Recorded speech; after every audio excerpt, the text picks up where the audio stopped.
Let's all go to the lobby. Let's all go to the lobby. Let's all go to the lobby and have ourselves a stream. Let's all get on the stream. Bum ba bum. Let's start the stream. Ba bum ba bum bum. Let's all take a look at the news of the day. Bow ba bow. Let's all just mess around for a minute till somebody's here. Ba ba ba. Let's all play a game for just a moment or two. Boo boo boo boo. Wait for someone to show up. Skibbity boo, skibbity doo. Ba ba boo. Let's have a live stream. Let's have a live stream and let's see what's going on today. We're gonna read the news, we're gonna read the news, we're gonna take a look at everything that makes us blue. What can you do? We're gonna read the news. Read the news. Read the news.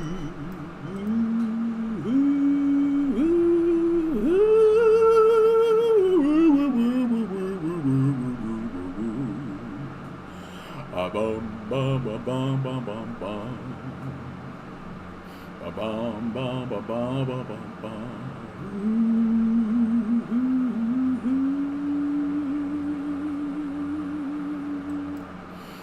I genuinely hope that someone watches one of these recordings and sees me starting my live stream by playing like a little web browser game and singing that song. I hope it brightened your day. I hope you're doing well out there. I hope you're doing well in the world. I did start this live stream early, so I suspect that no one's actually going to show up for a little bit. I have a general 6 o'clock start time, and it's 5:53 right now, so a little early, but it'll populate, I'm sure of it. It is also Friday, and it is also a beautiful day outside, so I'm a little concerned that this might be a Deadsville stream. But once 6 o'clock rolls around, I'm going to start actually talking about the news no matter what. So if you want to, if you're watching this and you don't want me to just like play this game, if you actually want to look at headlines and stuff, maybe jump ahead 5 minutes. I'll probably have started it by then. Or you can just keep watching me play Slither while I talk, while I have a chat. That's not. Oh, warning! Please check the video resolution. The current resolution is which open widget, which is not optimal. Suggestion. Stream is healthy though. Good connection. Okay, probably just a blip. Honestly, it's probably Slither that's doing that. That's making that happen. So I won't worry about it. Ba bum bum bum ba ba ba ba ba ba ba. You know, I'm having a good day today. Ba ba ba ba ba ba ba ba ba ba ba ba. Having a good day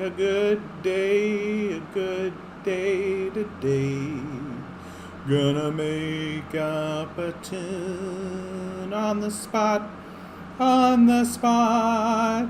Having a good day today. And partially 'cause it's really hot.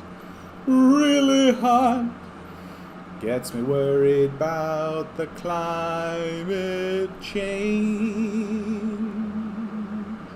We don't do anything about it. That's quite strange. But here I am on a live stream playing video games. Hopefully someone will join us. Hopefully someone will join us. Hopefully someone will join us.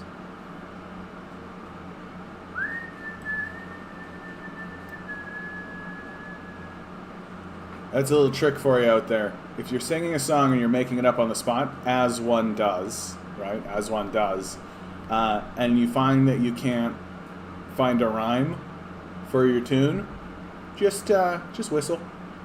Just whistle, right? That'll get them. Right? Everybody loves it, and they're like, oh, he's whistling. It's great. And then they forget what the rhyme was, and then you move on, and then you do another thing, right? There you go. Little musical tricks for you. Musical tricks.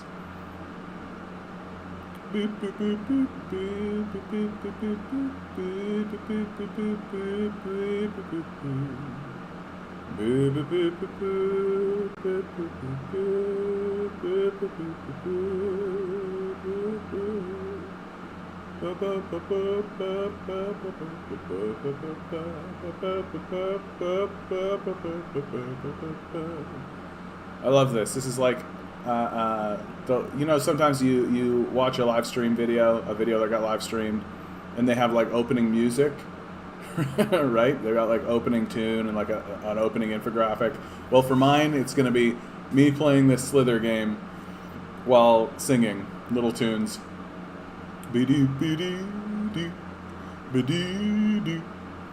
Gonna look at the news. If you got some time to lose. Hope that you don't hit snooze on the daily news. The daily news.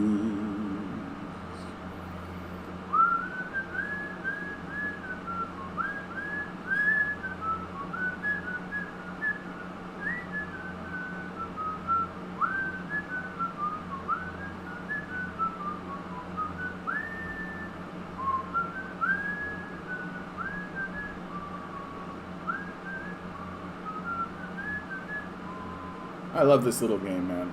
It's nice and peaceful. You're just a little worm going around, getting little dots. Real simple and peaceful. There are other worms, as you can see. You get in each other's way. Sometimes you win, sometimes you lose. And catch and release. Catch and release. Oh. Yeah, he gets himself killed. I'll let that guy have that. Hey Jeff, how you doing, bud? I'm just killing a couple of minutes here at the beginning of the stream, waiting for people to come on in. I think the fact that there's even one person here means I'll shut this Slither down. Wait for me to die, okay? I'm gonna die. I'm probably gonna die pretty shortly, right here, and then we'll get into the news. How's your day been, bud? How you do today? No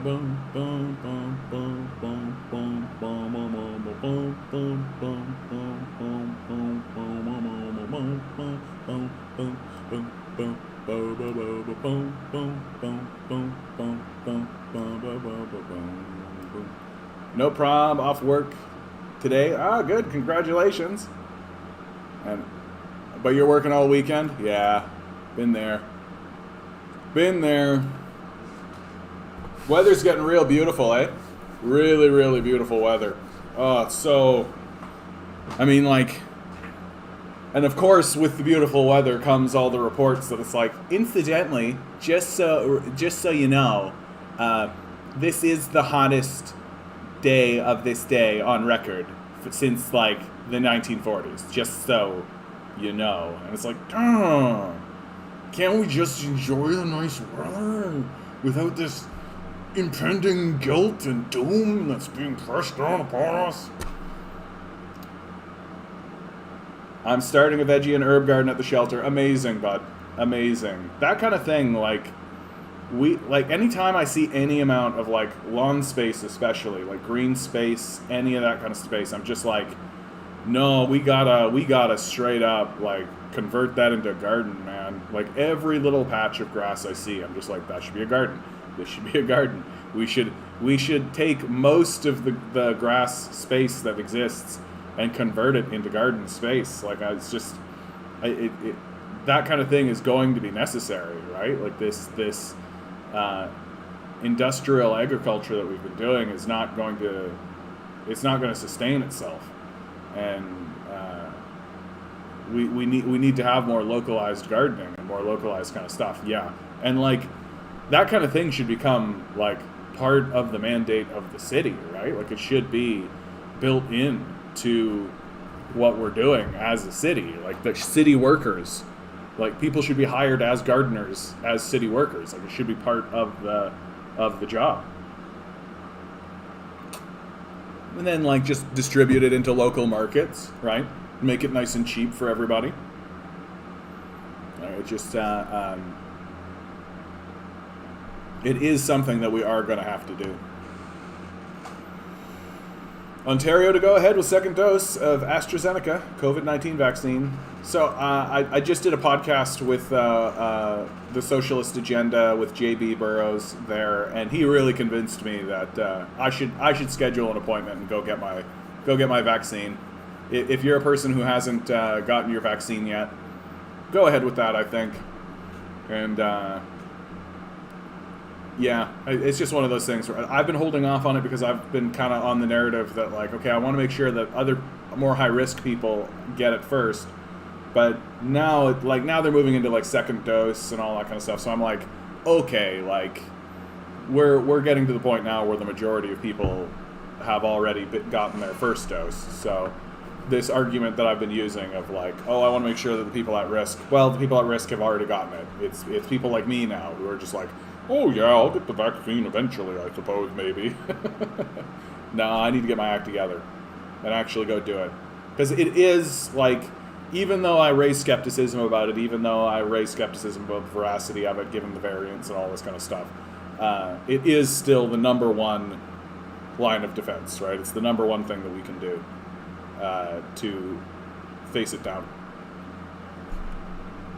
Ugh. What is Marxist-Leninism by Brazilian intellectual Jones Manuel? This is quite long, I suspect. Probably about a half hour. Yeah. And, but I've been seeing more and more, I mean, this is coming from our communism, but I am seeing stuff like this start to circulate more and more on, kind of like BreadTube or like YouTube. Yeah, you're getting your second dose June 15th. Good for you, bud. Well, and I mean, you're exactly the type of person I'm talking about. Like, you work in the shelter system. Hey, Demand Better, nice to see you.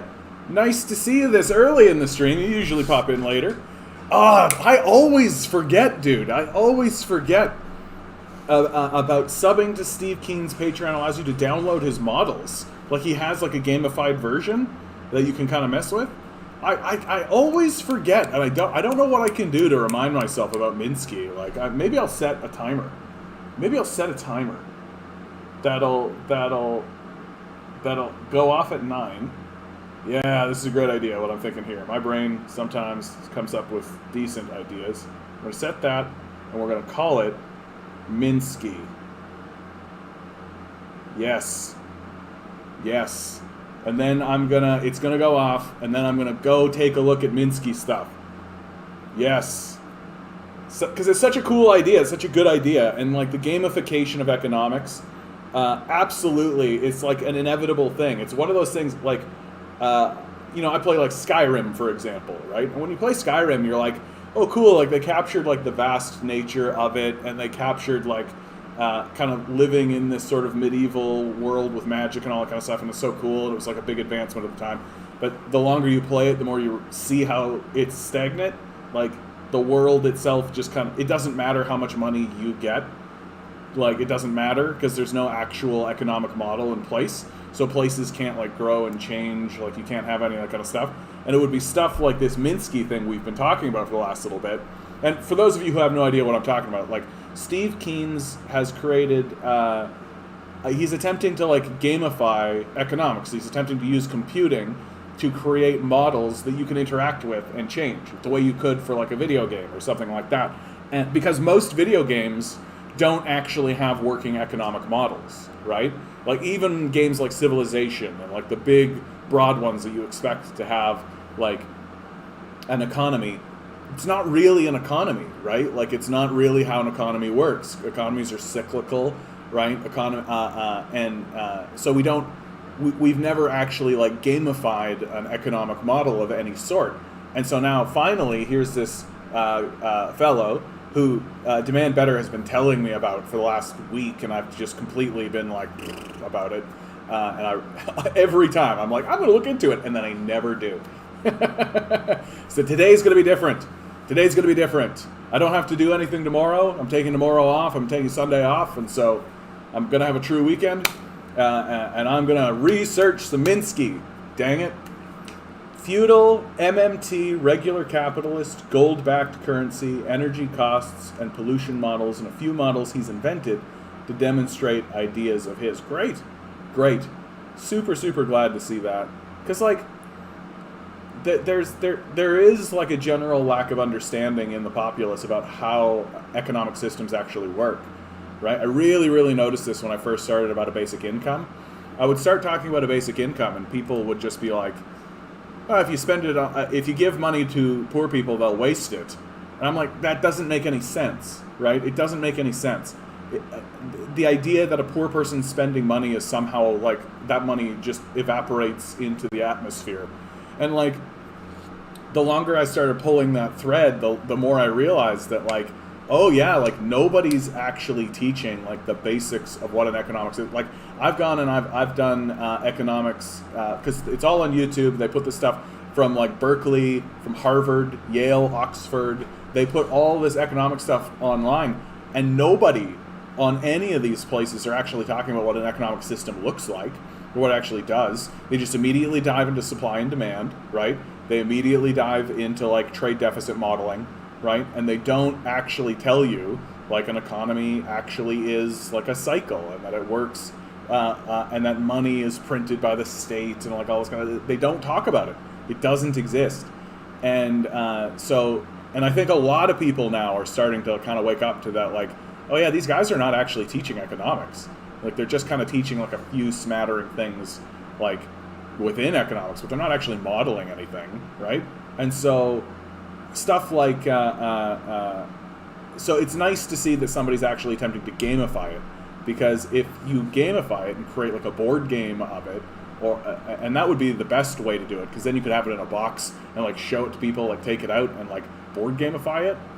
And I'm glad to see that somebody's somebody credible is really, really taking a crack at it, and really, really attempting to gamify things. So when this alarm goes off, Demand Better, when this alarm goes off, I'm gonna immediately type in Steve Keen's. I'm gonna do some research on this because I want to mess around with his models, and I want to see what he's pooping out, because it would be great to play like a more advanced kind of board game, or a more advanced video game where they actually had like real economic modeling, right? That would be really, really cool, and it could launch like a whole new kind of genre of video game, or it could take the classic sort of empire building game and just like augment it, make it larger and more grand, and also demystify things a lot, right? Like, I think a lot of it is that people are just sort of mystified by economics, when like really, really economics is not that difficult. Like the concept is not that difficult. It isn't quite at that stage yet. No, of course not. It's more like being handed the tools to build your own economy game. Yes, exactly, right? But that's exactly what I'm talking about, is that like someone like, hey Ruth, how you doing today? Good to see you. Something like this, right, is going to I just think Paradox Games is exactly the people who would end up doing something like this, where they would see this modeling and they, as game developers and as game designers who have made many very complex, very like intense, intricate games, dealing with like really like large scale kind of stuff, taking something like these models and then gamifying it, and then creating a larger scale kind of game to it. That's what Will Wright with The Sims did. That there was I forget his name, but there was a academic who created formulas about how a city works, right? And he like mathematicized. He created a series of formulas about how city planning works and how building a city works. And so Will Wright took those ideas and then gamified them, right? And with interesting results, right? And there are interesting results that came out of that. And the realization that some of these formulas do have like implicit biases in them as well, because the guy that made them is, you know, a man of his time and is where he is. And so, but the gamification of this really inspires people to want to know more and to invest deeper, right? And you can find like people in yeah, we should gamify everything. I completely agree with you. Like and what games and gamifying things really lets you do, right? And what gets me excited about it is that people don't really have a meta sense, right? They don't have. I mean, everybody does have a meta sense. It exists, but you have to actually actively try to work to get to it until it becomes kind of an intuitive sort of thing, where you understand yourself within the structure that lives above you, right? And some people don't even acknowledge that there's a structure above you at all, right? And something like games, because of the nature of them, they put you in the position of the meta view, right? They put you in the driver's seat, so to speak. At like something like SimCity is a perfect example of this, right? You are the city designer. You are the city designer, and you get to make decisions about where things go and all of that. And that puts you in like a meta position. You're not a sim. You're not one of the citizens walking around dealing with the meta. You're creating the meta, right? And Civilization operates the same way. Any game where you're like above it and you're actually like, even something like Monopoly, right? Even something like Monopoly gives you kind of a meta view of what the system you live in operates to a degree. And so every time you've talked to me about Steve Keen's, it seems to me that that's what he's attempting to do, and it could really spawn a game franchise that could really capture people's imaginations and get them really interested in economics. I'm really interested in economics. Like, economics is like if I was to go back to school, it would be for economics. And because and what's so fascinating about economics in this current environment is that, like, we have all witnessed an economic theory that took over the society and then collapsed, right? That's neoliberal economics, like trickle-down economics, right? And we can have a conversation about how it's not actually an economic system and all that kind of stuff. But because we saw that, and we all saw it, right? Well, it begs the question of, okay, well, if that isn't how an economy works, how does an economy work? And so right now, economics is this fascinating field where there are like a lot of ideas, and they're not really competing. Many of them augment one another, but there's a lot of ideas that are coming out about like what a system is. And somebody like Steve Keen's, I'm sure, has come around and been like, wait a minute, yeah, like we need to actually model these. Like we should create game models to actually show like what happens, and then eventually someone's going to come along and take these models and create just a simple experience like SimCity that isn't exactly accurate, but it's like going down the right path and that inspires like a whole generation of people to get involved in this economic conversation and this economic way. And it could actually lead to some really interesting discoveries about how to build a stable economy that facilitates the best version of life for a human, right? And I strongly believe that that does begin with something like a basic income, where you just say to your citizens, you have food, you have shelter. Like, you just have those things. That's just part of the system on a meta sort of base. And we haven't gotten there yet. Like, we haven't gotten to a place yet where we are prepared to say everyone should have food and shelter, and that should just be built in. But I genuinely believe that for any economic system to thrive and grow, that's not a side project, right? That giving everyone food and shelter isn't like a nice thing to do. It's actually intrinsic. It's built into necessity. Like, you have to provide food and shelter as a byproduct of your society, and that's how you grow an economy. That's how an economy actually does grow and flourish and stabilize, is by ensuring that everyone, including the people who are not productive, cannot be productive in sort of the capitalist sense, right? That's how you actually make an economy work. And I feel like as we move forward, and as other nations try other things other than trickle down, that's going to, and as these pilot projects, right? We've got people, I'm sick and tired of all these UBI pilots, right? Does it bother anyone else that we keep getting UBI pilots? We have to wait another 3-ish years until Newark, New Jersey's pilot is launched and completed.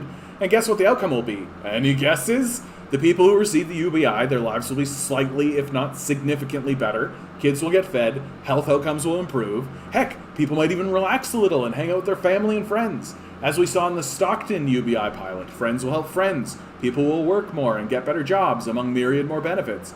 UBI pilots essentially delete the U in UBI, so we never get to see the bigger macroeconomic impacts to entire towns or regions, right?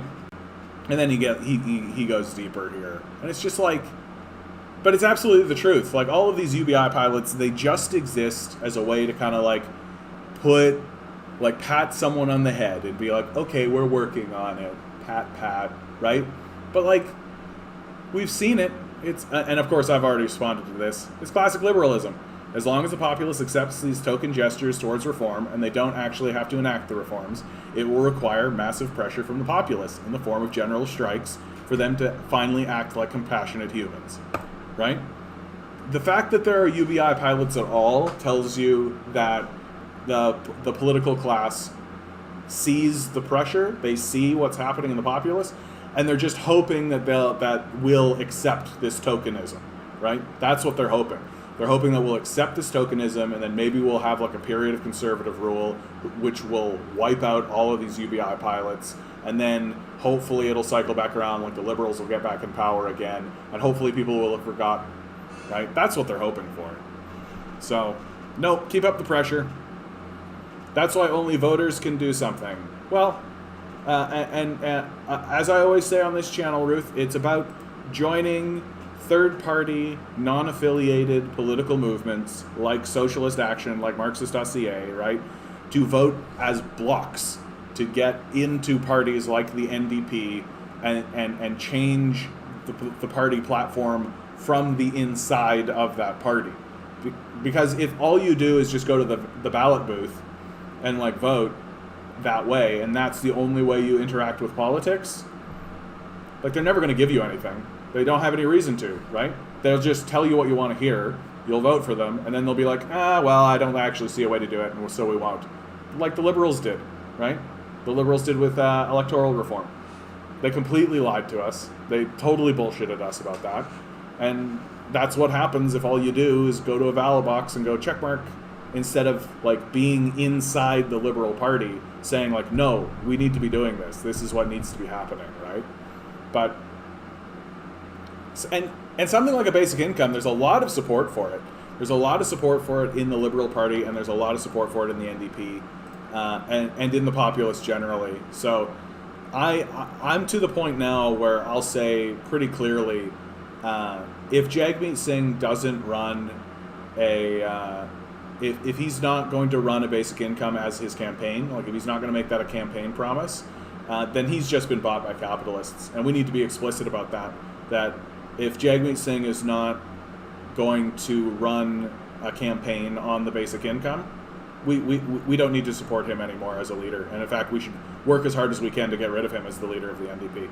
Because that's just a tacit admission that he's our enemy and that he's working with our class enemy, the capitalists.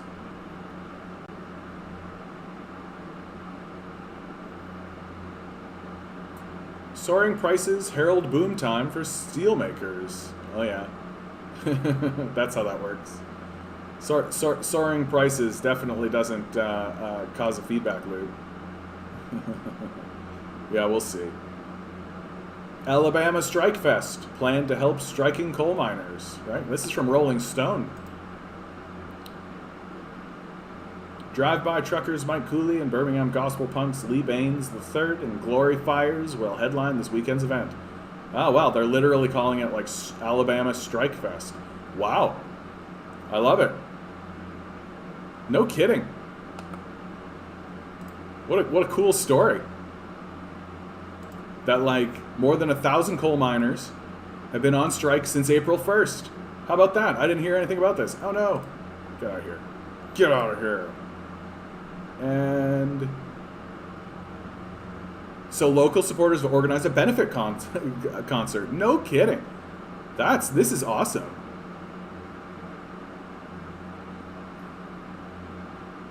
Oh wow, I wonder if there'll be like a stream of this, and will be live streamed on their YouTube page. And yeah, let's go. Awesome. All funds raised by the when is this happening again? May 22nd? That's tomorrow. We're all generations deep Alabamans and love Alabama more than any place. This is exactly the shit I'm talking about. This is exactly what I'm talking about, right? Like, big strike started on April 1st. I'm just hearing about it now, and I try to pay attention, so it shows you, right? And then they've been on strike since April 1st, and now they're having, like, Alabama Strike Fest. Yeah, this is exactly what I'm talking about. That's awesome. This is awesome. Oh, I'm for sure going to be paying attention to this. Oh, that's amazing. I love it. I wonder how much money they'll raise. Oh, the event has a $20 suggested donation, but it's free. Everybody should watch this. This is the thing to watch tomorrow for sure. Here's their pages. Alabama Strike Fest. Oh, amazing. Yes. I want to go. I'm going. Weeks now. What happened is... Oh, no, I don't need to... Oh, and there's already stuff happening here. Back in 2015, the company went bankrupt due to poor management, and the miners accepted huge concessions,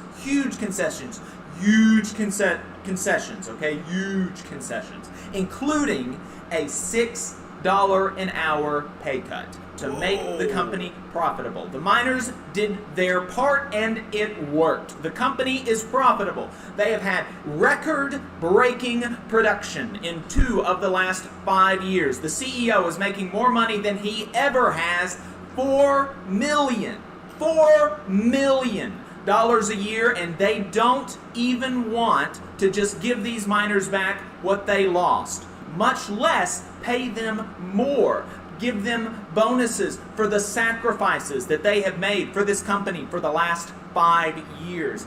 Their first offer that they gave them was $1.50 an hour raise over 5 years. That doesn't even keep up with inflation, much less make up for the sacrifices that they gave this company for 5 whole years. So we at the Valley Labor Report, we have called in some favors. We are doing a stream for 54 straight hours. We're doing a benefit concert. We're going to have church, all to convince you to send these good old Alabama coal miners some money so that they can stay out and hold the line for 1 day longer, 1 day stronger, so they can stick it to the boss, so that they can keep fighting for what they're worth. Donate, folks. Donate to this strike fund. It is important. The link is in the description. Donate. Help these folks out. Help them out. You can share if you can't donate. Come see us on Saturday when we're having the concert. Come see us on Sunday when we're having church. Share with your friends. Share with your family. Donate at the link in the description. Thank you for watching, and we'll be right back. Friggin' amazing. Friggin' amazing. Wow. Let's go. We're not going to watch that for the rest of the stream, but yes. Yes. This is exactly what we need to be doing. Like this right here. Like organizing, strike, like connecting with workers, getting it onto YouTube, having big, long, just like for real. Everybody should go here, at least subscribe to this, right? The Valley Labor Report, right? They've got a donation drive going on for sure. If you'd like to donate to a leftist, you could always become one of my Patreons.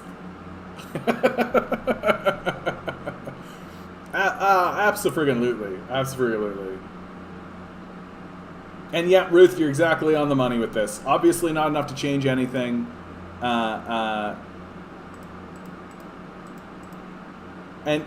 voting for someone unexpected is absolutely right. Like, I think that people should be voting NDP, if only to scare these guys, just to scare them, right?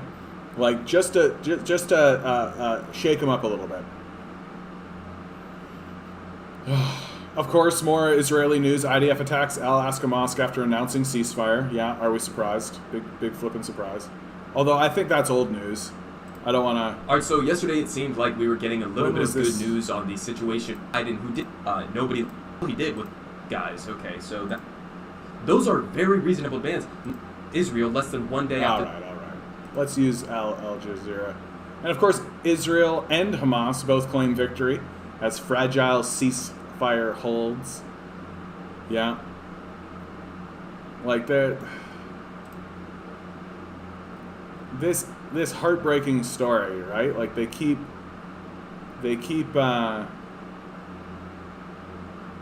more and more stuff. Like it's called a ceasefire, but like it's just like you declare a ceasefire and the Israelis go back to like cities that are fully structured, that have clean running water in them, where they can get in a plane and leave if they want. Whereas like the Palestinians are living in an open air prison, right? Like the Gaza Strip is an open air prison. So anyway, this is still unfolding, right? Gaza celebrates the ceasefire. Anything like in under these circumstances, any victory, right? Any excuse to celebrate anything, I think. My goodness. After Gaza ceasefire, what's Biden's plan? There's zero plan. Of course, there's no plan. Like there's no. Yeah, experts say Joe Biden hopes to return the issue to the back burner. Yeah, they want it to be ceasefire, and then it's just not talked about any longer. And one of the things that's actually happening over this period of time is that corporate media is starting to lose viewership, right? There are new the new numbers are coming out about corporate media's viewership, and people are like, their numbers are down to like 150,000 views for their primetime shows. That's like less than Joe Rogan gets. Like, so there is like a dramatic shift away from corporate news sources, and it's 100% because they're not reporting. Like, they're just not reporting, because every story now has become a story about the billionaires, right? Because it has to be. It's about the billionaires and about what they're doing in the world, but the billionaires own these stations. So the only subject that anyone wants to talk about, which is the billionaires and what the billionaires are doing, right? And how does this connect to the oligarch class and the capitalist death cult and all this?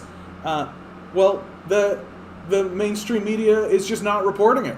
And if they do report on the issue, they just omit the effects of the billionaire class completely. Like, so what happens? Well, the populace is starting to cotton on to this. And it's starting to go like, hey, well, why aren't you talking about the billionaires in this story, right? Oh well, maybe. And so they just stop watching, and they go talk. They go listen to Joe Rogan, or they go listen to Jimmy Dore, or they come listen to me. Self plug. Important to do. Exactly, they are too comfortable in power. Yeah, they are absolutely too comfortable in power. It was on the news that the only reason Netanyahu did this was to deflect from his problems and say, look what I did to keep you safe from them. Yeah, and you know what's interesting about this, Ruth, is that I think that narrative is actually becoming is becoming more and more accurate. That Netanyahu is feeling a little uncertain about his reelection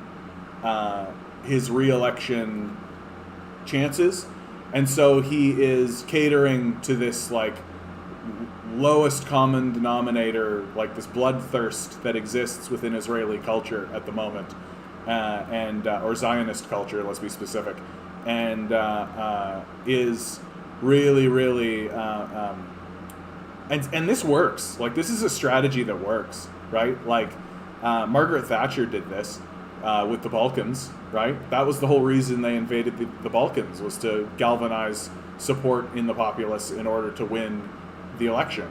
And so Netanyahu, and I mean, like, why do you think they're doing this over Ramadan? Why do you think they're going into this, like, this mosque specifically?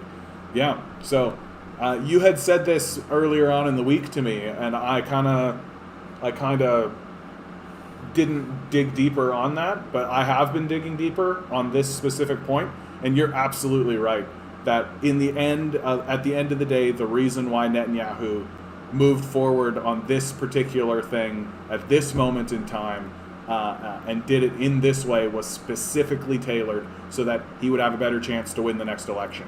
It's disgraceful. It's disgusting. Like, that's gross. That's super gross.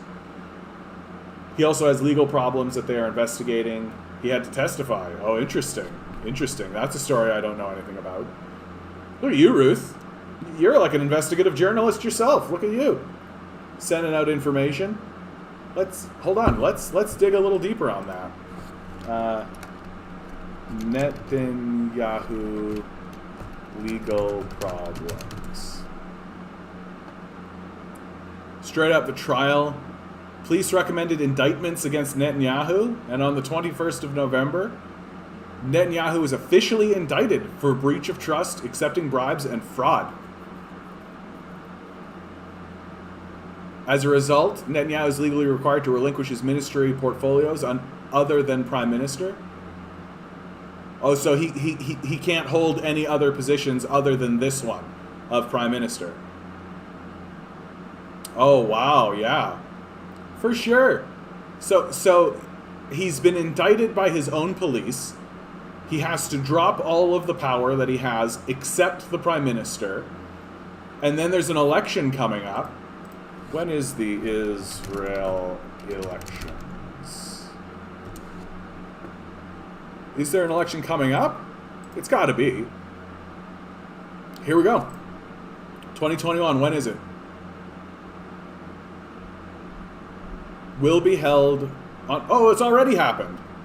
See, like, shows how much I actually know about what's going on, eh? Like, I completely... So, it can't be an election, right? It's got to be about these legal issues.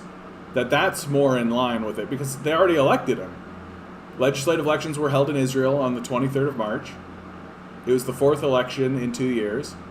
Netanyahu maintained his power, but he's down 7 points. But he's still like double the amount, not double, but like close to double the amount of seats and of percentage than the next guy behind him. Look how many people they're running. Holy cow. There's a lot of political parties going on in Israel. Holy cow. I love it. I love looking into this kind of stuff. So it could very well be that like maybe there would be some kind of early election or something because of the indictment. I don't really know how the Israeli political system works. But yeah, for sure, he's like doing this kind of stuff to deflect from his illicit behavior for sure. Ah, goodness. Goodness. Yeah, this guy. All right, let's get out of here. Don't need that. Oh, yeah, this is something that I saw. IRS crackdown. Biden administration says it can raise $700 billion by targeting tax cheats. Yeah. Let the IRS do its job. Like $700 billion by targeting tax cheats? That's huge. That's a huge amount of money. Like, come on. Comply with the tax system. Like, it's unbelievable to me that you created this tax system and billionaires could just be like, nah, that's okay. I just won't. What are you talking about? Yeah, of course. Of course he's good friends with Kushner and Trump. Like, Trump's a real estate agent, man. Like, that's what he does. He's just real estate. And so he wants to be buddies with powerful people. So I'm showing the Gray Zone here because the Gray Zone is also doing really good work. Killing Gaza, Dan Cohen and Max Blumenthal's documentary. So that exists. The Gray Zone, really, really good reporting comes out of the Gray Zone. Like, really, and like the well-sourced, well-documented. Michael Hudson, right? This kind of article that comes from Michael Hudson, this guy right here, boom. Gotta pay attention to this guy, man. Gotta pay attention to this guy.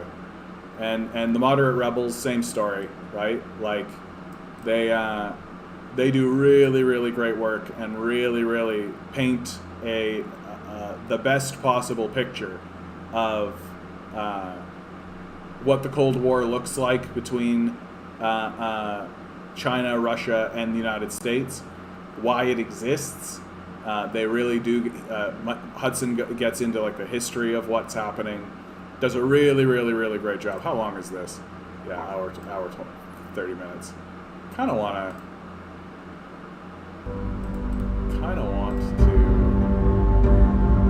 Okay, I'll just hang on. Okay. Shush. Anyway. Oh my goodness. I feel like I'm like all over the place. I feel like today is like just kind of a fluffy day for me, right? That I'm just like, it's Friday, right? So it's everything's Friday, gotta get down on Friday, party and yeah, right? Like the poet and scholar Rebecca Black reminds us, you gotta get down on Fridays. Have you thought of what we will be watching on Monday? I have planned a speech that Chris Hedges gave. It's one of his most recent speeches about the decline of the American empire. But now I'm a little tempted to do this one instead, because no, I don't take Mondays off. What Monday has turned into, Ruth, is it's turned into like the show day, right? That I take a YouTube video that I think is important, and then I show it, and so that I want to turn Mondays into like a book club almost. Hey Paul, how you doing, bud? Ça va, camarade? Ça va bien? Ça va bien? Très bien? Yeah, doing pretty good, bud. That's essentially the extent of my French, so apologies, Paul. We're just taking a look at the day's news here, Paul. Glad to see you. Canada is on track to have 70% of all people fully vaccinated in 90 days. Hi, Robin. How you doing? Oh yeah, sorry about that, Robin. Yeah, there was like a moment of content in there that I just got a little nervous about, and my general opinion when it comes to like, if I feel nervous about something and I'm worried that it's going to result in some kind of action from YouTube, I'll just pull the video. I'm creating so much content that I don't mind if, and sorry that happened in the middle of you watching it. Many apologies. I'm just trying not to get taken off YouTube. That's what it comes down to, and that shouldn't happen again. I feel like I've streamlined things to chop, chip, chop, to make it so that that doesn't happen again. But really glad to see that this vaccination stuff is going on. Like, oh, good. I am here to amuse, ultimately, Robin, without a doubt. So if you're laughing, you're learning, I guess. Clearly, nobody even bothered to read the doc they published yesterday. We have idiots running the province.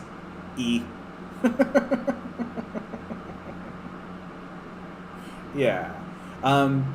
If you guys go to the socialistaction.ca, we're putting forward a podcast. I'm gonna. We talk very longly about in Socialist Agenda Plus.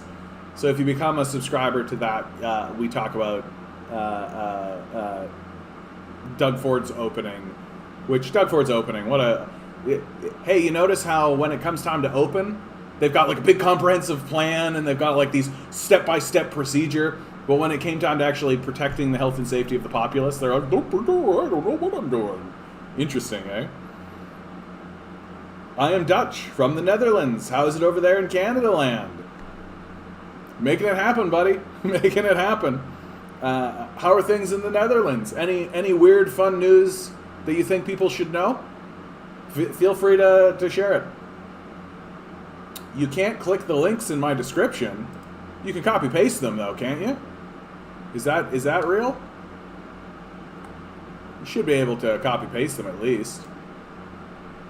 Like, that's sort of bad news generally if you can't actually use. No? That sucks. Hold on. Hold on. That's a problem. That's a problem. How do I even get out of here? Get out of here. Analytics, stream health. Where is the description? I mean, I can edit this. And you can't just copy and paste them? That seems really odd. One would think that you should be able to do such a thing. I can't even get the description. Probably because of all this. Okay. I'm gonna have to look into that. Sorry about that. That's odd. Probably at the end of the stream. Okay. I don't think I can do anything about it right now, and I don't want to derail the whole thing to investigate that. Thanks for letting me know, though, Jeff. I'll look into that. Lockdown, holiday weekend, Highway 400, still bumper to bumper with escapees. The weather's too nice, Ward. Well, first of all, hey, how you doing, Ward? Good to see you. But yeah, the weather is too nice. Like it's too beautiful, right? And people can't. I feel like you've got a populace that's just been completely cooped up that over the winter, and it's just been chomping at the bit. And so the weather's nice. I feel like the province is like doing lockdown. Is opening things up only because they know they can't stop it. Like they know they can't stop it. People are going to do it. Probably worth adding HTTP to them, let YouTube shorten it if it wants. Yeah, probably, Robin. I'll go through that at another time. You're all probably right. This is good info, guys. This is good to know. Because I'm trying to do something here, and I want it to work. I want it to all work. Don't I? I want people just to be able to go like click and then go to their thing and then have it all work out. Oh, technology. I remember when I was younger and I knew how things worked, right? I remember that I was young and I knew how computers worked, and I was like super smart because people would be like, I'm having a computer problem. Oh, well, that's John. And I'd be like, this is how you fix it. And now I'm just like,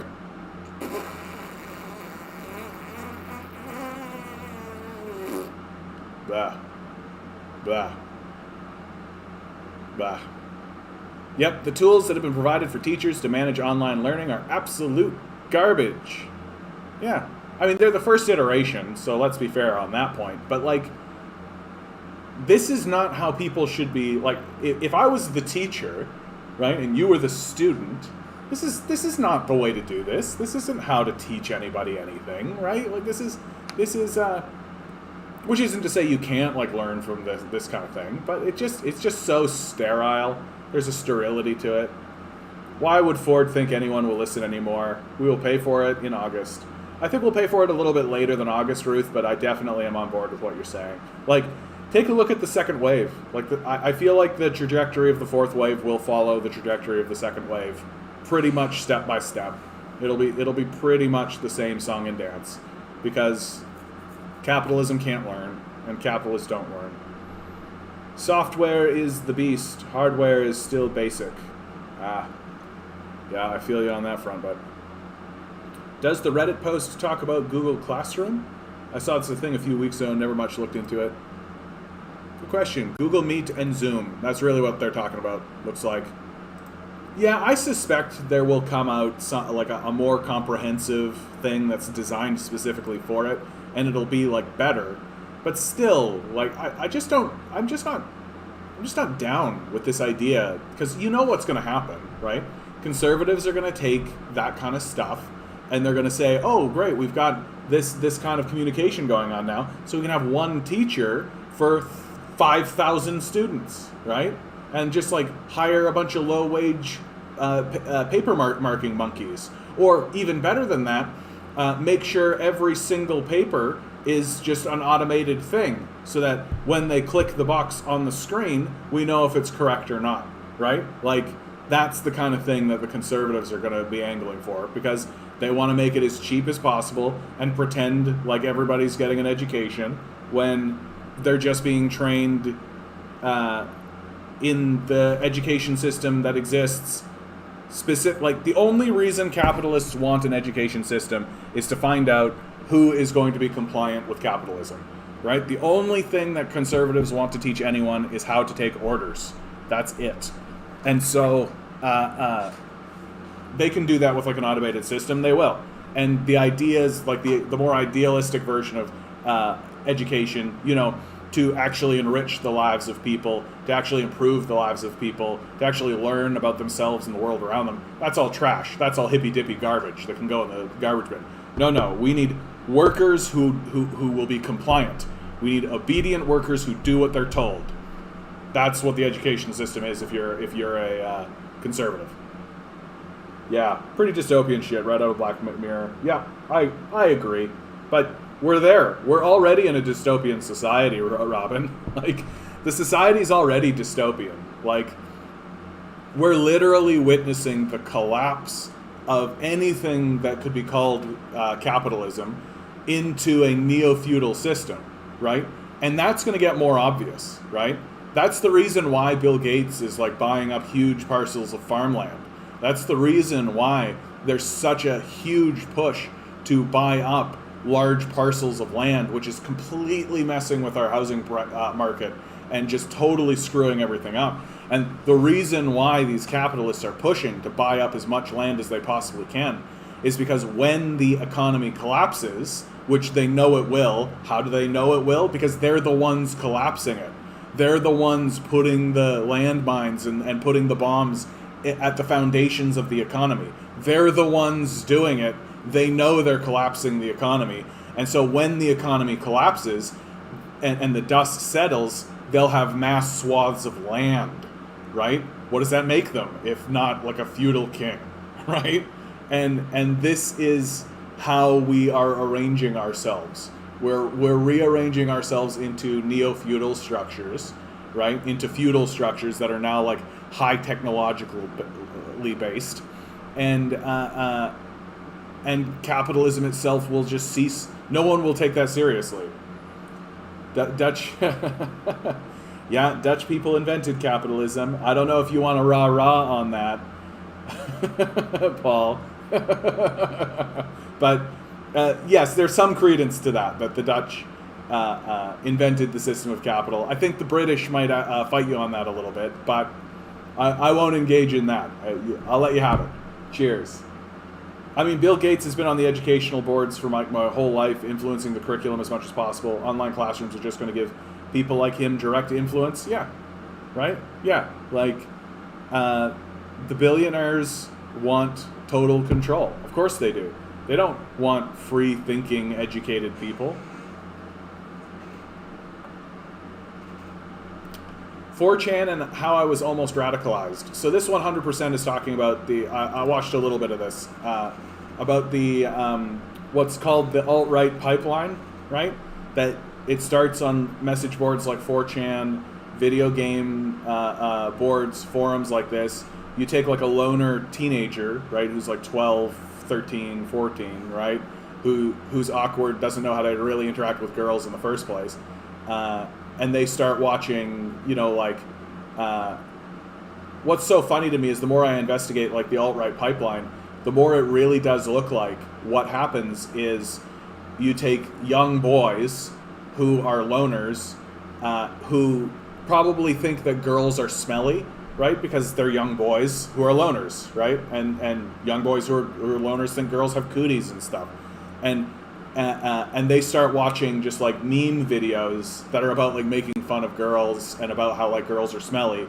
And then that naturally links to figures like Ben Shapiro and Jordan Peterson, who also are like considered these like intellectuals, but ultimately just think girls are smelly, right? And have cooties.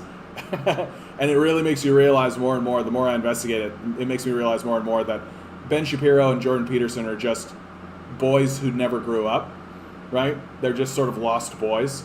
They never actually became adults. They just maintained all of the stuff that you believe when you're a 12-year-old, and then have created like a whole intellectual structure justifying why I'm correct when I was 12. Yeah, average acre cost of Canadian farmland about $3,000. Yeah, and what is happening is that the farmers are selling their land and they're getting like millions of dollars, so they're buying out and they're selling it to big corporations, right?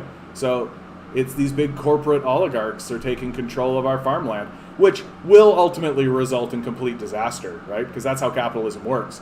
They'll reduce productive capacity, or they'll reduce the quality of the food that's being generated so that they can funnel more and more money into their own pockets. And they don't care if the farm system collapses. They don't care about that. They care about money for themselves.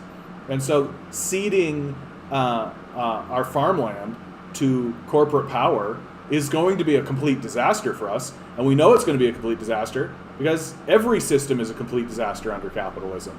It collapses them. That's what capitalists want to do, or what they seek to do, right? Well, not even what they seek to do. It's just the inevitable result. Like you can't have a parasite in the system that overwhelms the system and expect the system to work. You just can't do it. Yeah, I don't see those boys were harassed and bullied a lot. Which boys? Are we talking about Shapiro? I don't know that Shapiro was bullied a lot. I mean, if you're a rich kid, usually the bullies gussy up to you. Chipotle says it's raising its starting wage to $11 an hour, you guys. Ooh. It's not enough for many workers who say the company's business model relies on understaffing and overwork, leaving them stressed with little choice but to cut corners on food safety. Yeah, that's what you do. And $11 an hour? Are you kidding me? What a joke. Like, the whole Fight for 15 movement is just asking for crumbs. And, like, this is a slap in the face. Like, there's a movement called the Fight for 15 movement, dude. Like, raising your wage to $11 from the $7.50 that you're offering now. No, it's just a joke. And places, who says that a place like Chipotle even needs to exist? Like, this is the thing that kills me the most about this conversation. Like, all these businesses and corporate guys and their apologists are all just like, oh, if you do that, then the business will shut down. It's like, good.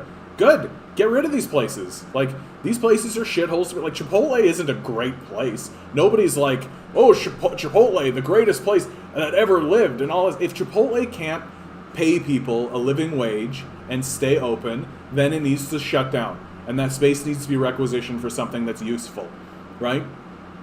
Simple. Real simple, right? Real simple. Toronto urges people to fill 12,000 open vaccination appointments. Oh, yeah. I just did a podcast with JB, and he convinced me that I've got to actually do this appointment. I've been holding it off because I've been like, I just want to make sure everybody else is taken care of. I'm pretty low risk. I'm pretty isolated. I've been very fortunate in that way. But now they're saying like, yeah, come on, like we need to do it. So if you're one of those people that have been holding off like I've been holding off, time to do it. Time to do it. Rich bullies are the worst than poor ones. Yeah, absolutely. Absolutely. A lot of Dutch farmers kill themselves because they have to keep investing in new machines because of BS government rules. Yeah, because across the spectrum, Paul, like across the capitalist spectrum, the capitalists have been merging with the government, right? That's the definition of fascism, right? When the private sector, when the corporate sector merges with the public sector, that's the definition of fascism. Here in Canada, we've erected something called the Canada Infrastructure Bank, which is a fascist institution. It creates what's called private-public partnerships, or P3s, right? And of course, it's in the title, private-public partnerships, fascism, right? It's in the title, and this is entrenching itself in our system, right? This is what the Liberals have passed, and of course, nobody talks about it. It's completely off the table. And the result is stuff like this, because they have to, because the goal isn't to create a model that actually allows citizens to thrive and grow in it, and allows people who are like creating and generating our food to do well. That's not the purpose of the system. The purpose of the system is to make billionaires rich. Like, that's it. That's it. So if you create legislation that forces poor farmers to take out huge loans from billionaires in order to create a system of indentured servitude, basically, to these guys, and then ultimately these guys commit suicide because it's too much, well, the capitalists go, that's fine. That's just a sacrifice to my wealth, right? That's the capitalist structure. That's how the system works. And as we move forward, it's going to become more and more obvious. I keep saying that, and you guys wait. You wait, man. The crazy, like, you guys think that these last couple of years have been crazy? We're just getting started. We're just getting started. It's going to get so much more fucking weird, dude. It's going to get so much crazier.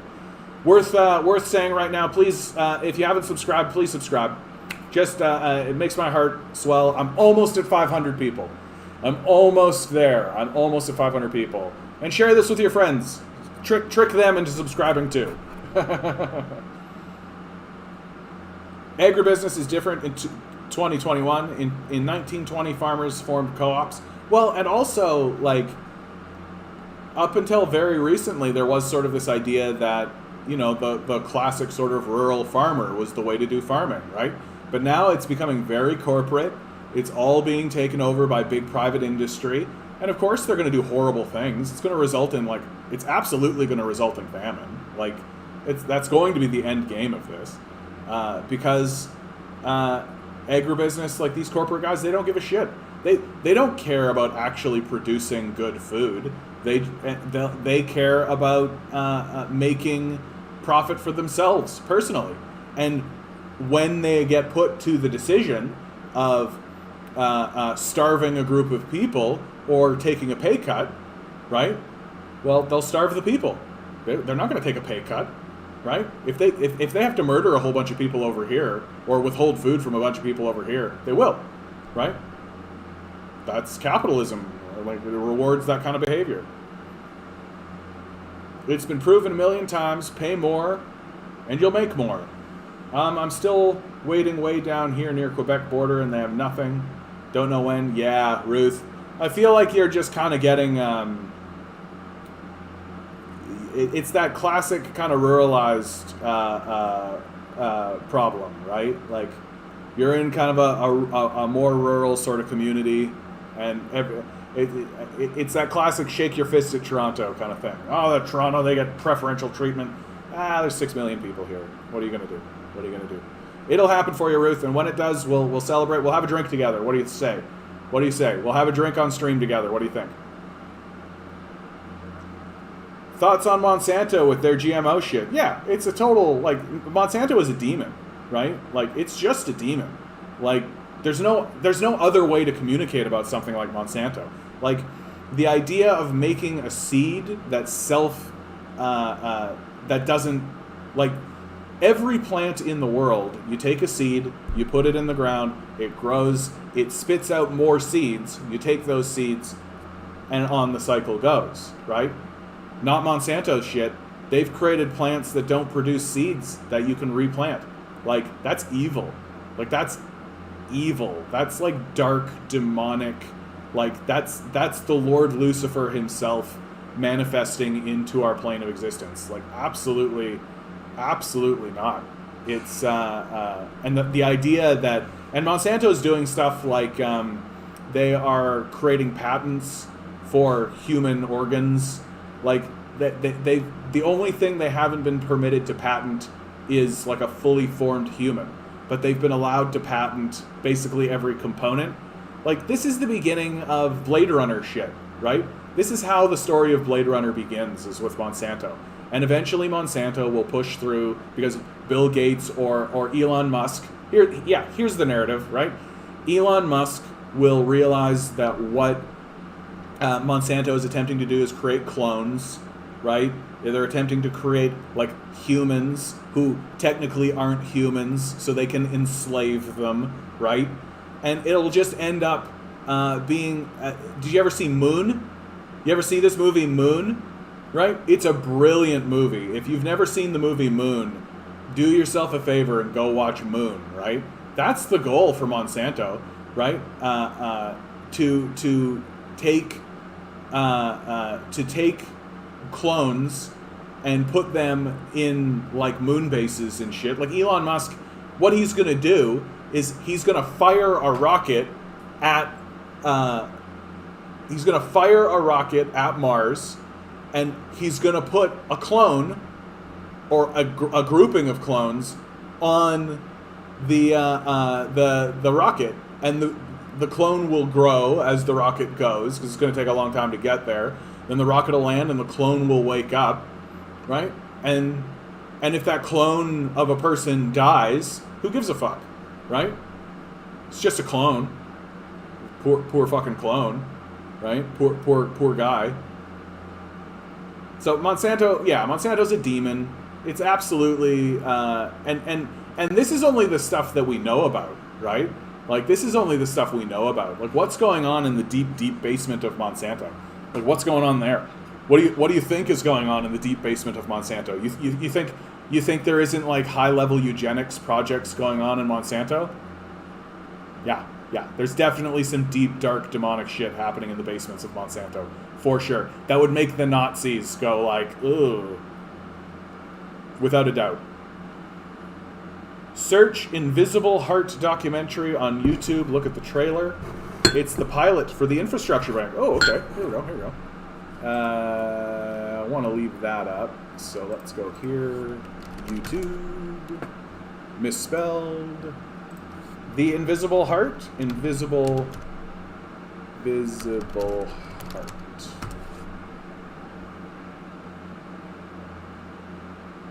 Is this it right here, bud?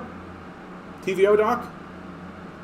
Tracks the birth of a new financial market that promises to solve... Oh, I see. This is like the beginning of the infrastructure bank. Okay. How long is this? They're really trying to get me into Hero Wars. I don't think I'm going to get into Hero Wars, you guys. It's about an hour, yeah. Oh, this will be interesting. This will be interesting to watch. I won't, maybe I'll back pocket that. Ah, cool. I've got a lot of links here all of a sudden, man. Holy cow. Look at the trailer.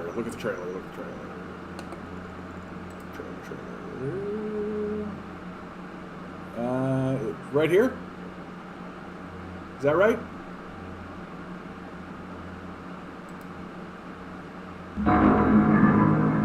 We've been searching for many years now for the way to bring about a revolution. We need a revolution in the way that we tackle social issues. We are in the nascent stages of a social impact bond boom. could be as big as the New York Stock Exchange.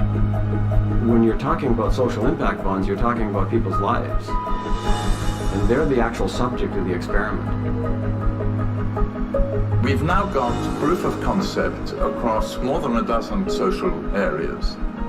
Unemployed youth, adoption, foster parentage, homelessness. The investor is expecting a 10% return every year. What's going to be achieved and how are you going to prove it? It's interesting that what you need is a banker to come in and tell homeless people why they're homeless. It's the Wall Streetification of public services. The parents that are in this community want to have their kids in school. I don't think that they're really aware where this money's coming from. Ready? I've heard that why are we letting investors make money off of our children? Well, that's silly. No, it's not. That's the The system. notion that everything that society does can be done so that we can make money from it, I think that's a very strange notion. We've heard a lot about the invisible hand of markets. Let us bring the invisible heart of markets to help those whom the invisible hand has left behind. That's terrifying. That's like a Nazi statement. That's scary.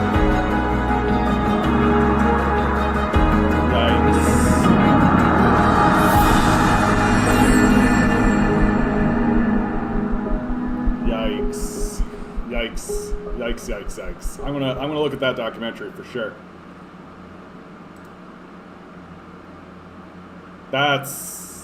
Is that this? Yeah, that's this. Yikes. Yikes. Like, just yikes. Like,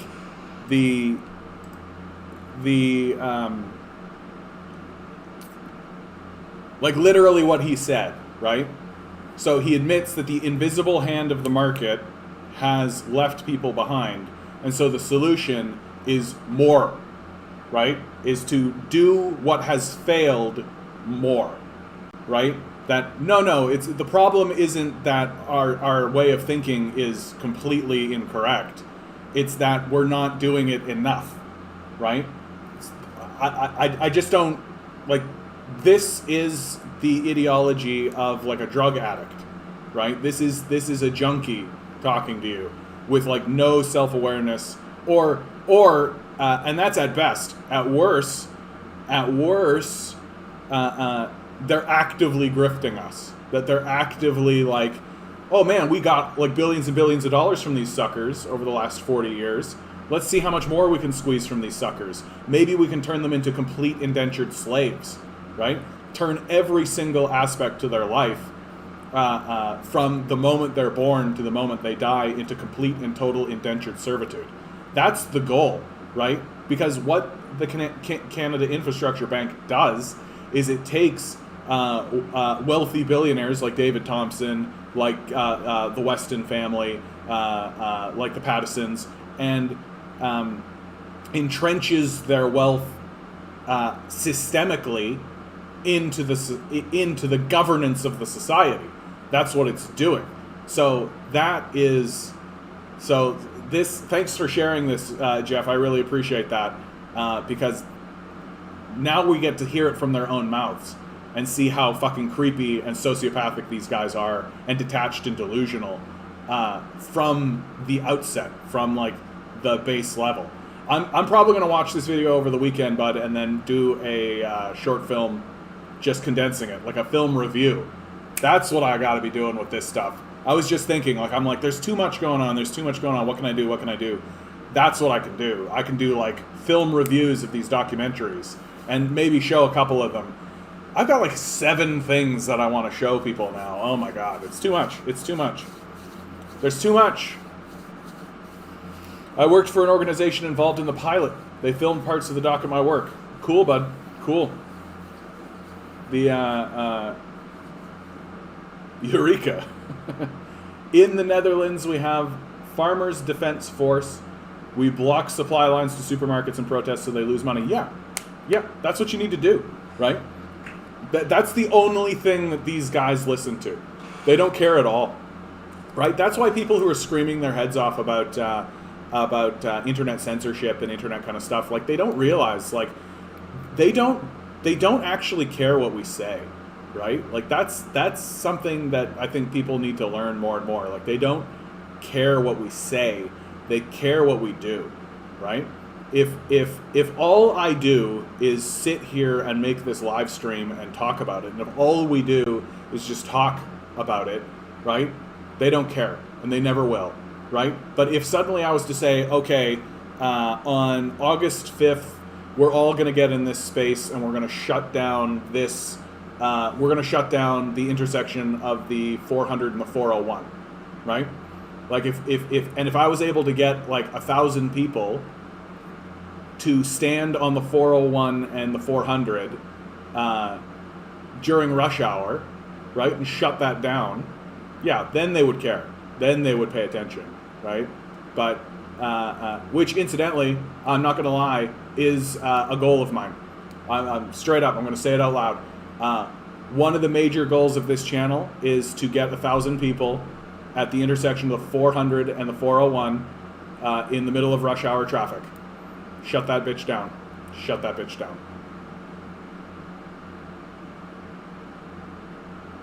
Yeah, Europeans have more entrenched civil education and more entrenched social systems generally. I think that's true. And the outcomes are pretty clear. It's pretty clear that I'll be there. Hey Matt, how you doing, bud? I'll be there, gonna have a musical break. Yeah, gonna have a musical break, 'cause I'll be there. Anyway, yeah, global strike, absolutely. Hey Wigwith, how you doing, bud? Good to see you. Good to see you. Just throwing out again, please make sure you subscribe if you haven't yet. Land Back would be a great partner to shut down the intersection. Yeah.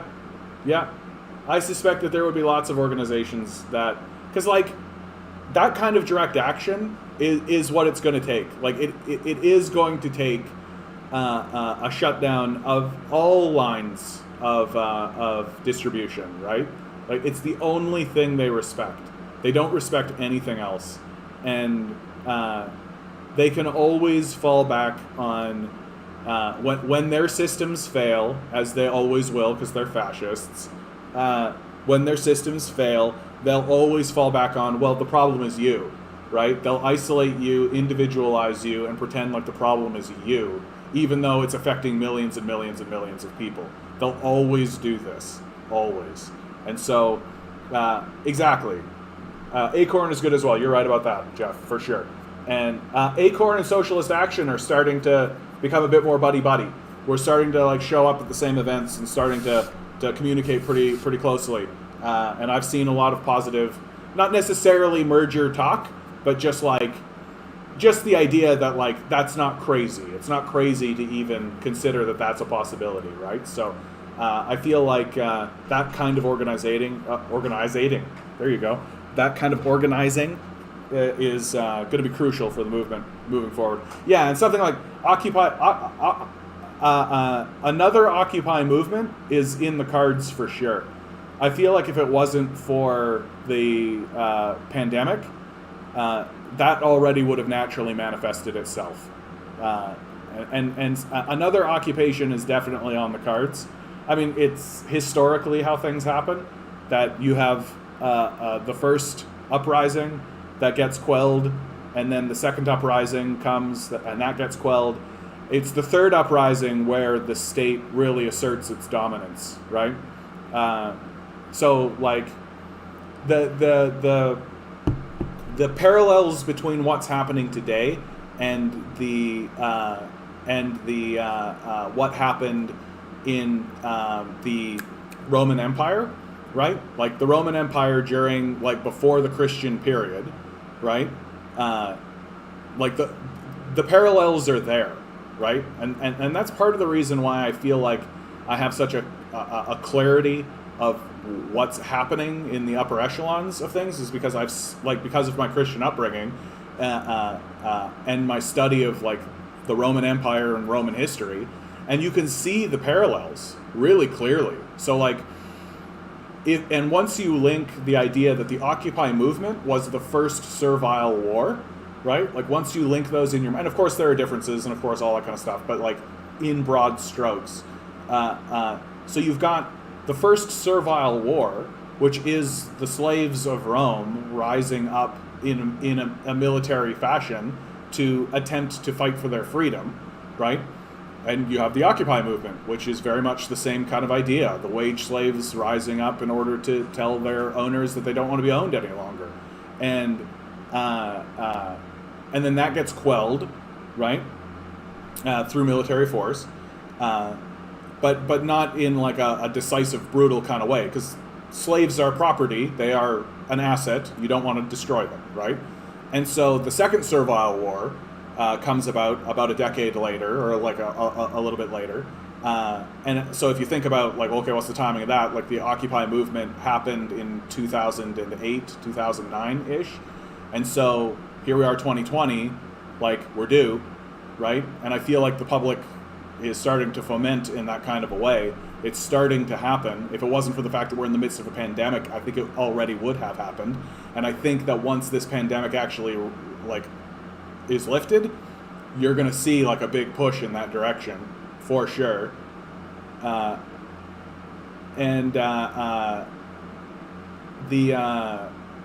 so the second servile war is met again with just like a quelling, right? And then the third servile war is what I call kind of the divergent point, right? So we're heading towards the second servile war, which is going to be the second Occupy movement, which we can all tell is coming. We know it's coming, and that will be shoved away and quelled the way that it is. But the third servile war is where things get crazy, because the third servile war was Spartacus, right? Spartacus was the leader of the third servile war. It was the most successful campaign that the slaves had done against the Romans. The Romans defeat Spartacus, right, and his group of slaves, and they realize, but they come to the conclusion that we need to not only quell these slave uprisings, we need to make a statement to tell the slaves, never try this again. Never try this again. And so what the Romans did is they took 10,000 men, right? 10,000 men, and they crucified each one along the road from the major port, which I think was called the Agrippa Way.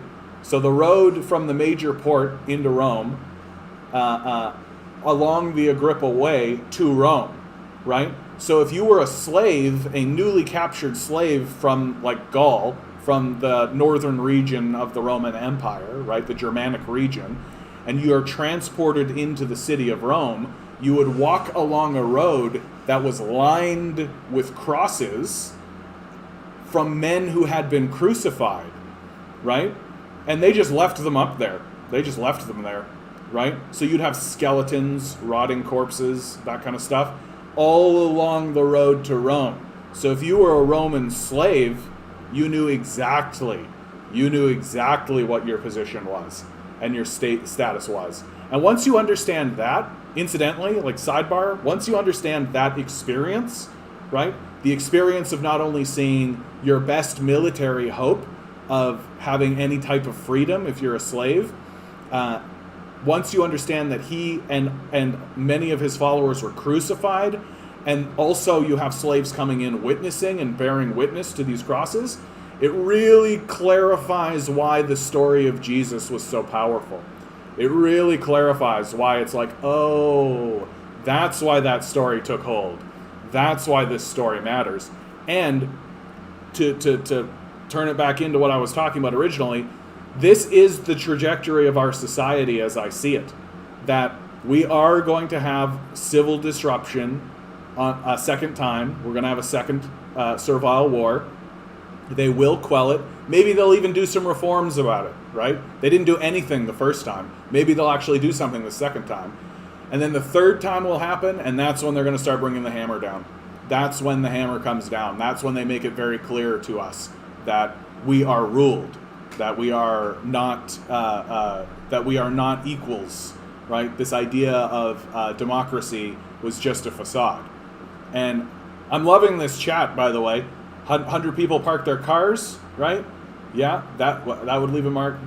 Just put 10 tractors in front of their exit entry of the main warehouse. They lose money by the minute. Then call the frietboer for some Dutch snacks. I like it. Yeah, even better, jam it up in multiple areas, right?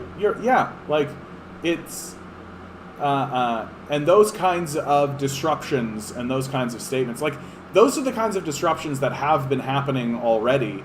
Like you'll remember before the pandemic began, there was so much conversation about the blockades, right? People were blockading railway stations. People were doing this kind of stuff. They were taking cars and trucks and blockading. And a lot of it is like the First Nations people, the indigenous population that are doing it, because they understand, like they know what's happening. They see what's going on, and they're the ones that are putting their bodies into the gears of the machine, right? And we're going to have to start doing the same thing. We're going to have to start making it really, really clear to people that we cannot continue this path of our destruction. That's what we're doing. We are destroying ourselves, and it's going to become more and more necessary as it becomes more and more obvious that our leadership is delving into total fascism. Like, this is probably, this video right here, The Invisible Heart, is just, it's probably going to break my heart. Look what you've started, Jonathan. I know, Ward. I know, and we're just getting started. How many people are in this room right now? 9? Yeah, let's wait until there's 900.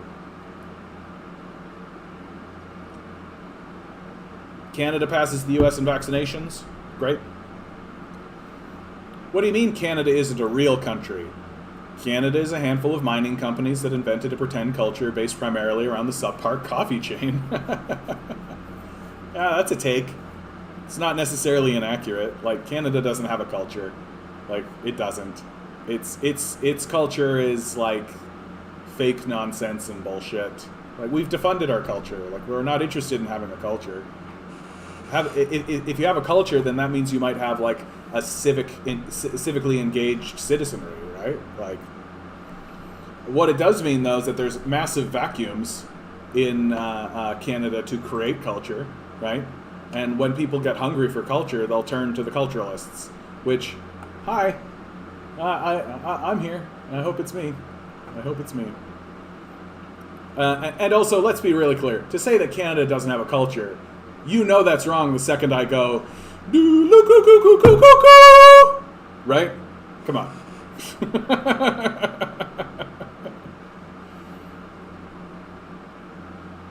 Non-dualism. Everything is everything else.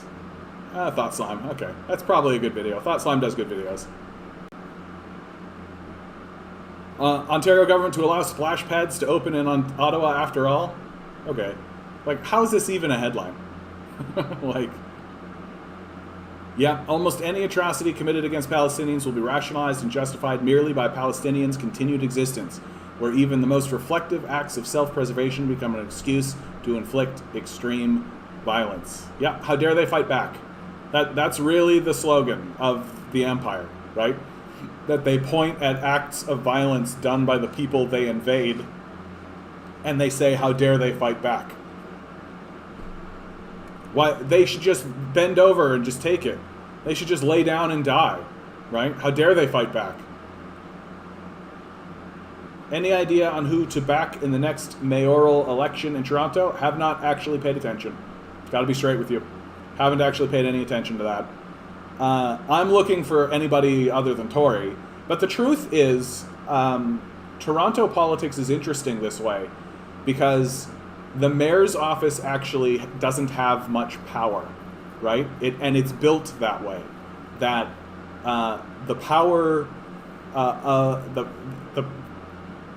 each city councilor actually does have more power than the mayor's office, and especially within their own constituency, and then the kind of council that gets set up is actually like a true council. and that the mayor's office really exists kind of as a like you want to elect somebody. The mayor's office really does exist as a way to kind of get bills through the council and to push councilors together who and to organize along those lines. So in the end, the mayor ends up being like an organizer, right? An effective mayor. Like you can have a mayor like Rob Ford who's just a dumb ass, like just an idiot, right? Sure. Who believes he's a gunslinging like dictator tin pot idiot who doesn't get anything done because nobody wants to work with him, right? You can have that happen. And then you can have somebody like David Miller, who David Miller was really good at exactly what I'm talking about. He was really good at like going and finding counselors from different districts who align on certain subjects and getting them together in order to pass legislation forward. Like, and that's what a mayor is supposed to do. The mayor doesn't actually, and so in that way, like I want to elect somebody who's on the left, obviously, who wants to push forward a leftist agenda, more so than somebody like Tory, who ultimately, like, we need a leader and a mayor who is going to be willing to confront capital. Like, John Tory is rational and reasonable, and after Rob Ford, it completely, I think people were really happy to get somebody like Tory. And on top of that, I don't think Tory has been a bad. Like, every time he makes a decision or he moves forward with something, I look at him and I go, yeah, seems completely reasonable. I might disagree with him, but I understand where he's coming from, and I see that he's made an argument, right? He's not just falling back on an ideology, and I think he generally does care about the well-being of the populace. Like, his signature is on Toronto's poverty alleviation plan, which didn't work because you can't alleviate poverty in a capitalist system. Capitalism generates poverty, that's what it does. And if you don't confront capital, which Tory has never been willing to confront capital, then you can't actually alleviate poverty. And so the mayor that I will support will be the mayor who stands up and says, we need to confront capital. We need to confront capital, and we need to say, you guys are the reason why we have poverty. You guys are the reason why we are generating more poverty. And we need to do something in order to prevent that from happening. And there are things that could be done. There's 100 things that could be done, right? But they would all require a confrontation of capital. And Tory has never been willing to do that. Well, the ceasefire until Netanyahu decides they did something wrong again. Yeah. People from Palestine are freedom fighters. Yeah. He left a planned press conference because Acorn showed up and stopped sharing his agenda. Yeah. Like, because as we get closer to the election, people on the left, like, because of who Rob Ford was, I think leftists were generally not satisfied, but were willing to accept and acquiesce power to John Tory, right? John Tory came in, and I feel like everybody was just like, okay, like, yeah, I'll take reasonable. I'll take guy I can actually talk to, right? But as we get closer to the next election, leftists are seeing more and more exactly what I'm saying, that John Tory's not willing to do what must be done, right? He's just not willing to do it. And John Tory is also seeing that that's happening, that we are no longer willing to just accept his mayonnaise vanilla ways, right? That we want more powerful action, and that more powerful action is going to require a confrontation of capital, right? Tory's not going to do it. And groups like Acorn, who maybe were willing to support John Tory previously, are now seeing that he's just not for it, right? He's not your warrior. He's not your guy. He's not going to get the job done. He's just going to keep dealing with the problems that capitalism creates, and continue acting as sort of an apologist for the problems capitalism creates. And he may even, as he has done already in the past, he'll gladly put forward any kind of policy of poverty alleviation. He'll gladly work to alleviate poverty to the degree he can, so long as it means he doesn't need to confront capital. And that's really what it comes down to. And so the mayor that I'm willing to vote for is the mayor that is using the phrase, we have to confront capital, right? Because we do. Like, we absolutely have to confront capital. There's no if, and, or but about it anymore. And I feel like if you are not sharing that phrase, that idea, if you're not in line with that idea of we have to confront capital, then you're either just completely out to lunch, deluded, or complicit. So we have to confront capital, and John Tory's not going to do it. He's just not going to do it. Should elect independents. Funnily enough, the way that Toronto politics works, everybody is technically an independent. Like, they do have party lines. So somebody will, like a city councillor will promote themselves as an NDPer type, but it really is just as a type. There isn't really a party, right? You are electing mainly independents into the city. I actually really like the Toronto City Council for this. The only problem that I see structurally in Toronto politics is because of Mike Harris and the amalgamation of the GTA, and then the McGuinty-Wynne Liberals did nothing to alleviate that, and then Doug Ford came in and amalgamated further. You have individual city councilors who have 200,000 constituents. It's too many people. It's just way too many people. A city councilor should have at most 50,000 people, in my view. That should be the top.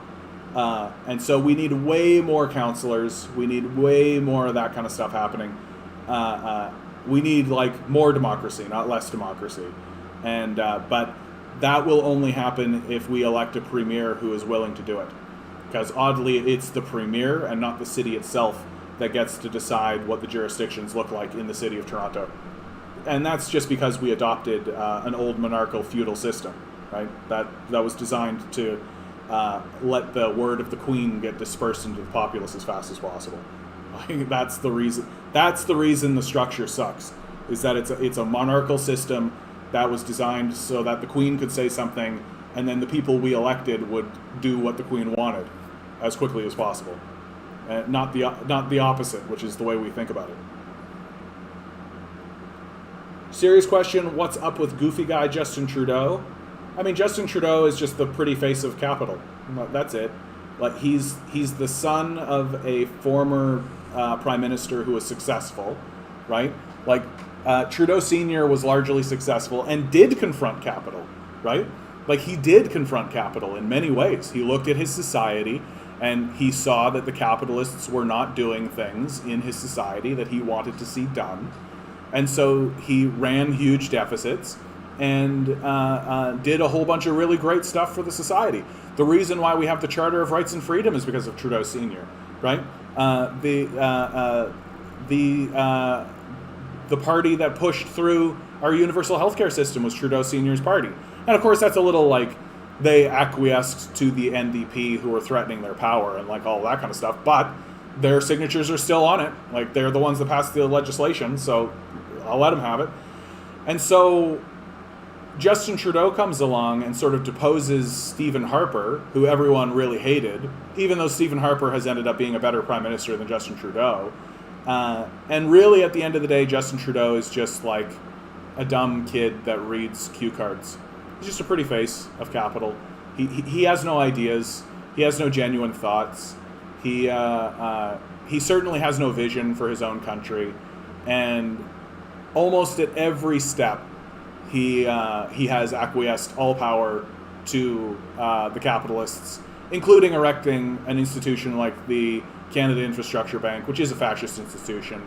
And really, I just think generally he's just interested in having brunch. He wants to go to brunch with wealthy people and be well liked by wealthy people. That's it. That's as far as it goes with Justin Trudeau. He really doesn't have like an overarching vision the way that his father did, and ultimately has ended up being a worse prime minister than Stephen Harper was. Stephen Harper was a much better prime minister than Justin Trudeau. And like there are degrees of that, of course, but like Stephen Harper is the reason we have a child care benefit, right? Like that's the weirdest thing I think that Harper ever did. He passes the child care benefit, right, which is a basic income for children, like it is, black and white, and but he does so quietly. Nobody reports on it. Nobody knows that he's done it. He just quietly slid that legislation through, right? And he didn't even stand up and say, we did the child care benefit. He didn't even like pound on the pulpit about it during the election. And I think it's 100% because his own constituents, the Conservative Party voters, wouldn't like it, right? That Stephen Harper knew that his own party wouldn't go along with something like a basic income for children because the Conservative Party has been co-opted by far-right radicals and lunatics. And so he didn't promote it at all. And I think if he had have, he probably would have won. He probably would have won that election against Justin Trudeau. And so, no, Trudeau, I mean, what's he done of note? Like, he legalized marijuana. Okay. Like, congratulations, you legalized a plant that should have never been illegal in the first place. Okay. Right? Stephen Harper has alleviated child poverty in the country in dramatic ways. What's Trudeau done? For real. Like, what systemic structural change has he done to the society that one could even call beneficial? When Stephen Harper came into power, we had one trade agreement, and that was with the United States. When he left power, we had 50 trade agreements, right? Like, what's Justin Trudeau done? Erected a fascist bank? Like, but people are taken by him, right? And he does that liberal thing that liberals do, where, he's like, Black Lives Matter, yeah, climate change, I'm cool if you're a transgender feminist, all that kind of stuff, just as long as you show up to work on time, just as long as you keep working for us, right? Just as long as you keep subserviating yourself to capital, right? You can be a transgendered, black feminist all day long, as far as Justin Trudeau is concerned, as long as you show up to work on time. Because Justin Trudeau is the pretty face of capital. He'll sell us out to capitalists, absolutely. He already has, several times over. And is in many ways a much, much, much, much worse prime minister than Stephen Harper ever was. Capitalism exists in most of us. The personal relationship with it is an issue. I don't know if I understand what you mean, Ward. I haven't seen the push, respect for Canada, that government used to have. Well, when Canada tried to get a seat on the Security Council at the UN, and then it got rejected, right? That's 100% the UN just being like, no, like, Canada sells weapons to Israel and Saudi Arabia, right? So there's two genocides that we're a part of, right? That we're on the wrong side of history of. We're selling weapons to the Zionists so that they can inflict a genocide against the Palestinians. We're selling weapons to the Saudi Arabians so that they can inflict a genocide against Yemen, right? So we're intrinsically tied to two genocides outside of our own borders, while we're simultaneously using our RCMP to invade unceded First Nations land here in Canada so that we can push a pipeline through their land without signing any treaties or anything, right? We're just going to seize their land and do that. And that's what's happening under Trudeau's rule and Trudeau's reign, right? Like, so for all the pretty face that he's put on it, like, none of that would have flown under Harper, right? Like, Harper would have tried to do that, we would have called him a fascist, and we would have voted him out the way we did, right? But Trudeau has come, and all he's done is ramped it up. He's done all that stuff and just ramped it right up. And so the Security Council looked at Canada and was like, no, we don't need an American puppet sitting on the Security Council just voting along with America. Forget that. No. And it was an embarrassment for Canada. And it should be an embarrassment. Canada is an embarrassment. Like, we could be doing so much better. We could be doing so much better than what we're doing right now. Yeah, exactly. Didn't expunge marijuana convictions, exactly. So make the plant legal for industrialization purposes, right? Let the capitalists get involved into a market, but all of the negative effects that we have done because of marijuana legalization, forget any of that, right? Would have been easy to do. It literally would have been a one-liner, right? All marijuana-related convictions are void. Done. Right? Done. He knows how to fall downstairs pretty well. Yeah, I've seen that video too, Matt. I've seen that video too. Let's do it. Let's do it. Let's get to YouTube. Trudeau falls downstairs. Now, to be fair, he's a much younger man here. La vie est trop importante pour prendre au you can see he's a much younger man here. And he's it's in French right here, and he's talking about how a party trick. So here's him doing the party trick. Comment ça fonctionne? Normalement, je te mettrais genre ici, là, puis tu passerais, puis je dis, hey, comment ça va? Oui, c'est vraiment le fun, là.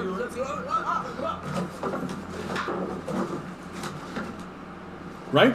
Brilliantly done. Brilliantly done. And he's totally fine. You got to remember, right? Justin Trudeau is a drama teacher, right? And I don't say that to make fun of him, okay? I have a degree in theater. I went to university. I studied theater. I feel like that's why I do have like kind of a kinship with Trudeau, but that's his skill set, right? So his skill set is drama and theater. His skill set is looking at people and bullshitting them.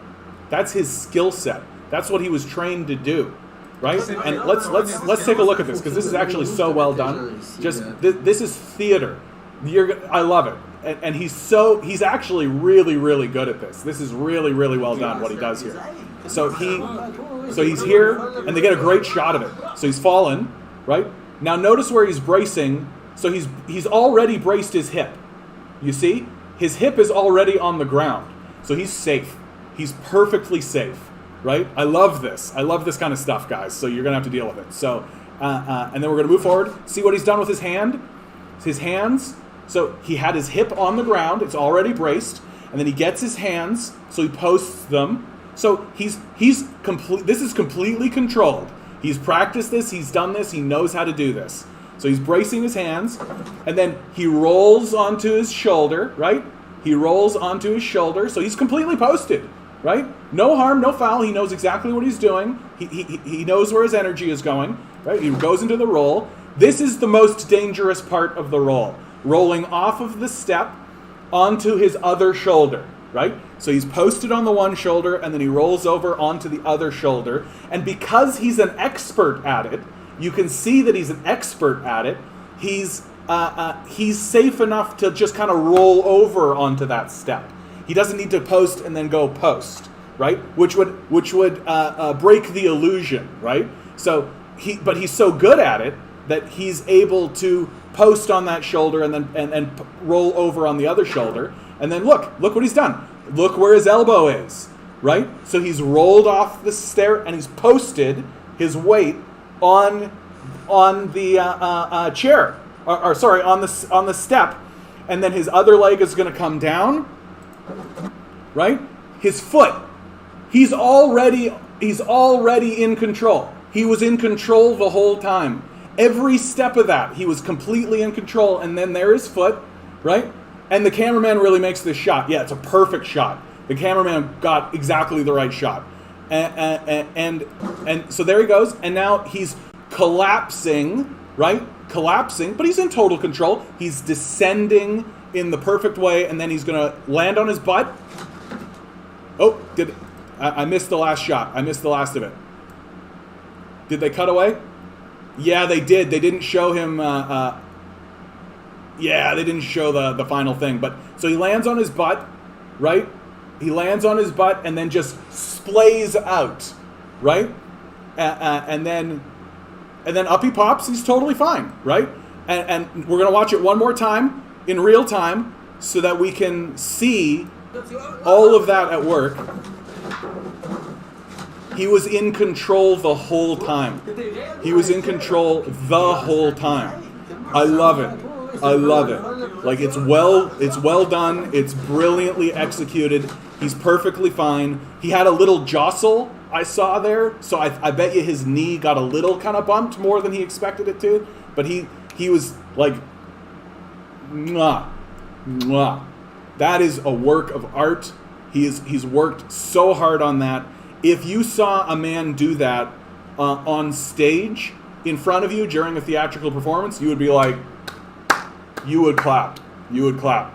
Like it's absolutely perfect. He does like that's as good as a Chevy Chase fall, right? Chevy Chase is like considered one of the high level comedians throughout the 70s and 80s. And falling downstairs was one of his specialties, and this is as good as any of that.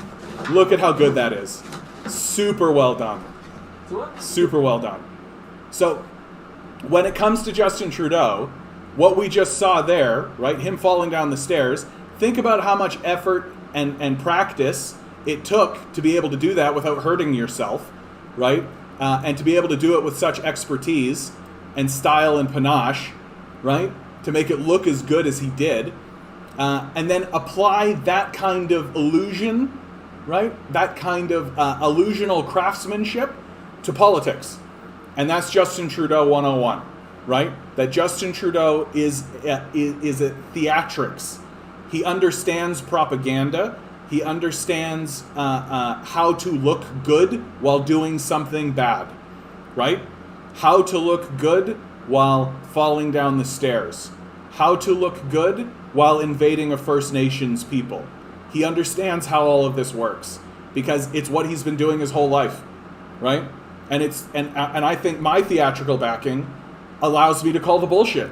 Allows me to point out, like, no, he's in total control. Look how he is. Look how he is. And to also go, no, he's in total control. He's manipulating us. He's bullshitting us. Look, right? That's Justin Trudeau.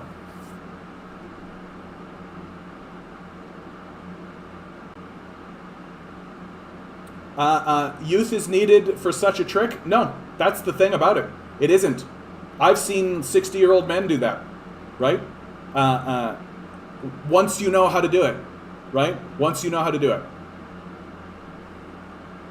Yeah, here, I missed a lot of this stuff. I'm going all the way back up. Didn't expunge.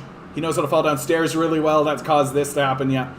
It's like Biden doing gender and race politics. Yep, it's still to operate the system. He bought a pipeline. Yeah, exactly. He bought a pipeline. Not gonna lie, I wanted to troll some live channels, but this is some deep shit. Thanks, bud. Thanks, Paul. Subscribe. Huh?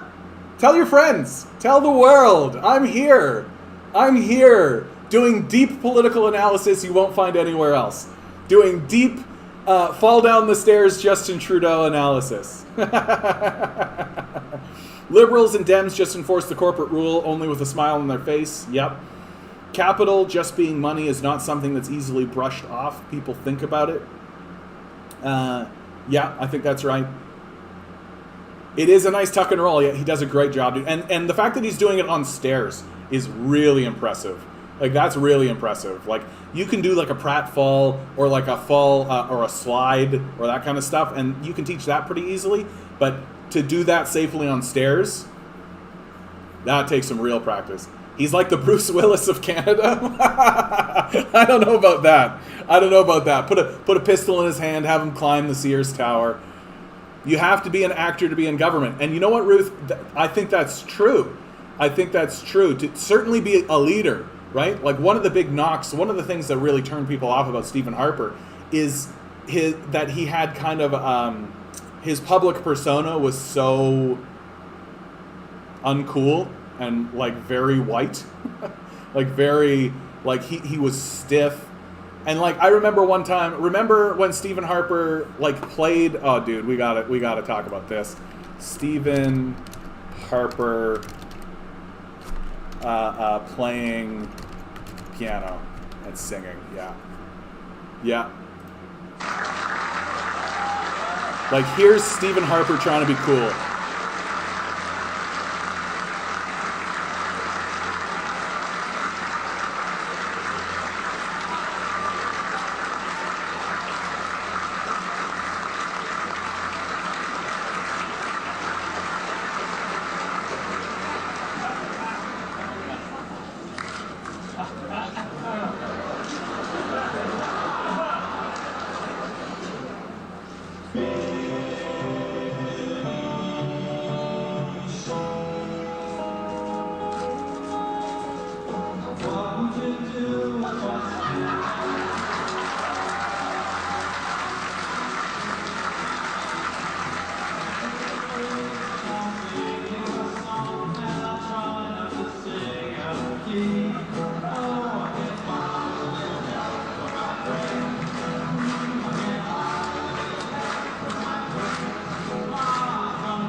Oh yeah, like don't get it. Like he's doing a fine job, right?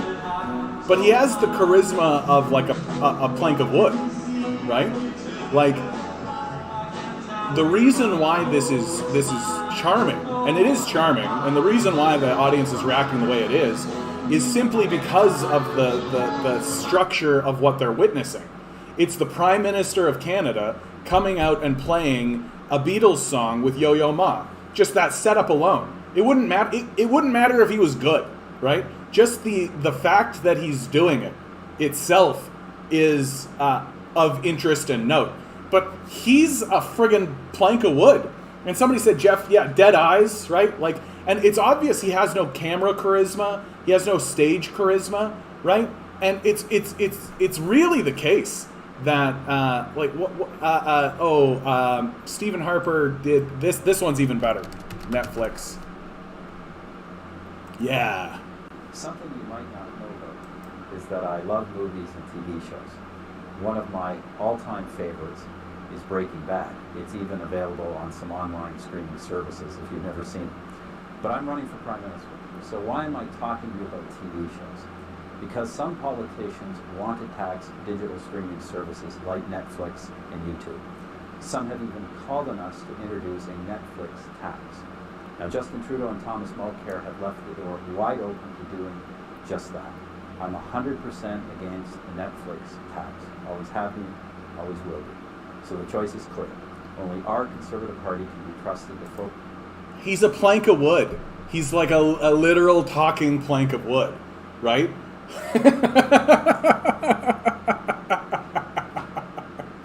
And as I've gotten older, I'm learning more and more to be forgiving of this. I don't give a shit. Like, I don't care if my leader is like walking around being like, "Hey, how you guys doing? You wanna talk about some Netflix? Let's talk about some Netflix. How you doing? Welcome to Canada. Yeah, glad you're here." Right? I don't care. I care what policies he focuses on. That's what I care about. But it does matter. It does matter, Ruth. Exactly. Like you do have to be kind of an actor, right? You have to certainly be a public speaker. And what's so funny to me is that now that he's no longer in office,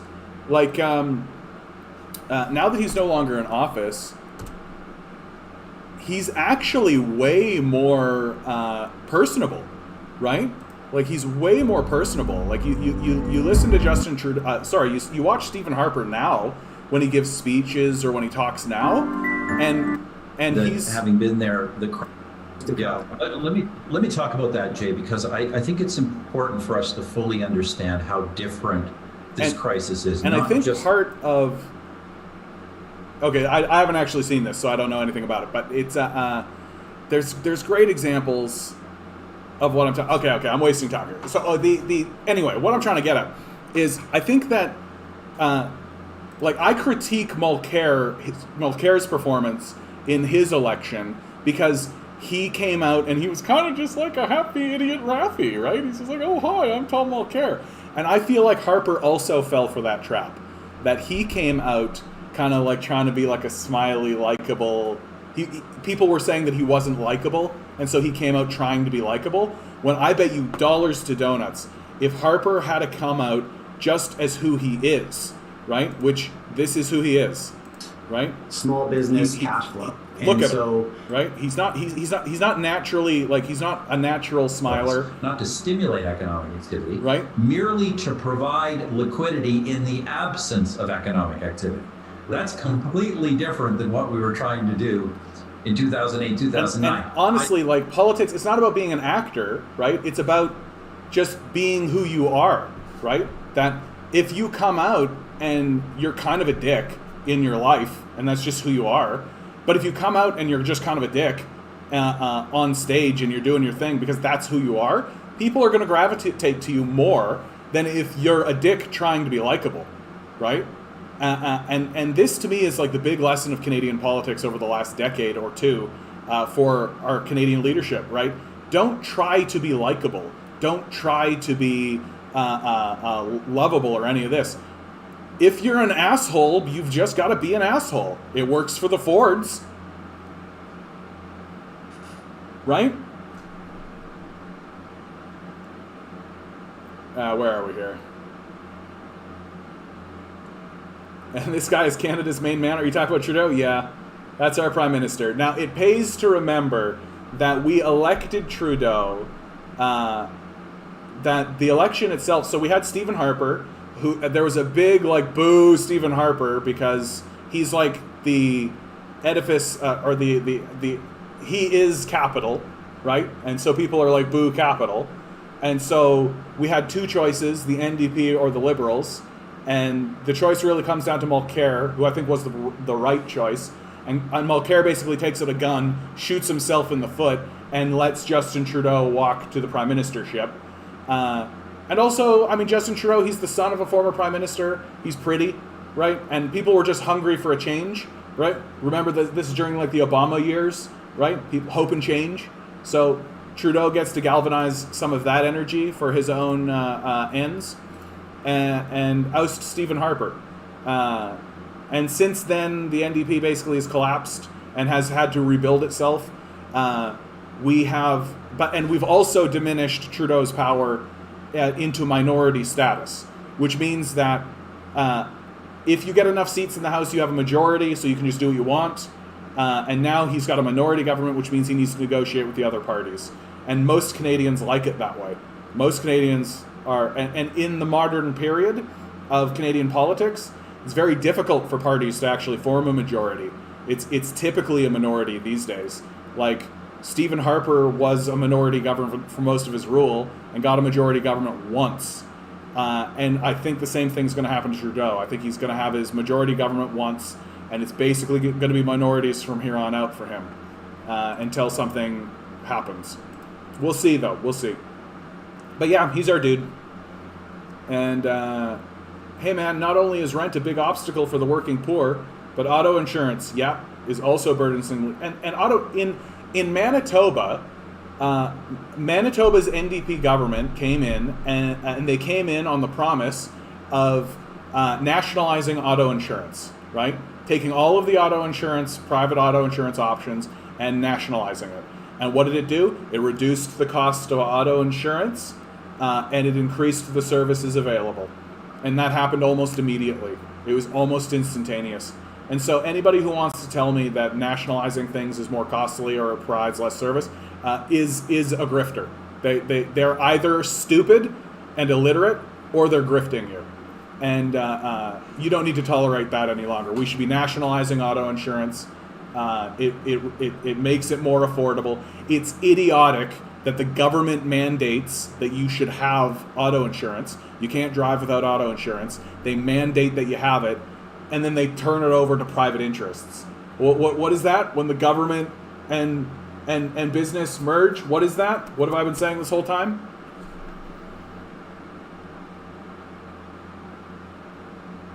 When my kid asks how he can become prime minister, I'll show this to him. This is what it takes. That's right. Fall down as many stairs as you can. That's right. Go practice being prime minister, son. Roll down the stairs. Yes, and you have 0 options with both of them. I'm not sure what you're referring to there, Matt. Would you know any tricks on how to travel without paying a fee? Not really, honestly. I pay my fees like everybody else. He sounds like a Beatle. Yeah, he's pretty decent. Like he's a musician. It's me. I'm just like you. I watch movies. Yes, exactly. Hello, it is I, Stephen Harper, your leader. I too, like you, witness movies like other humans do here in the nation of Canada.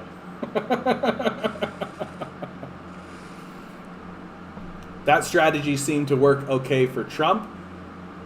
Trump is actually a genius when it comes to media manipulation. He really is. Like, people like to pretend like Trump is an oaf and a doof, and he is. But when it comes to media, he's very savvy, and he's really done, like, he has done a lot of work getting his image into the public sector, right? He's done a lot of work. So, for example, like, he owns a lot of property in New York, and he would let film companies come in and film in his buildings, which are beautiful and immaculate and large and all that kind of stuff. he would let people come into his buildings and film there for cheap. He would make it nice and cheap for them, so long as he got a cameo, right? As long as he got a cameo, which means that he gets a spoken line in your film. So you can watch like Home Alone 2, right? He's in Home Alone 2 because of this. And he's in many movies because of this. And he also started to get involved in the WWE, right? World Wrestling Entertainment, as cameos and as this kind of stuff. And it's all because he understands and always understood that being in the public eye and being seen as a public figure is always useful. It's always good to be seen as this public figure, to be seen as this big shot.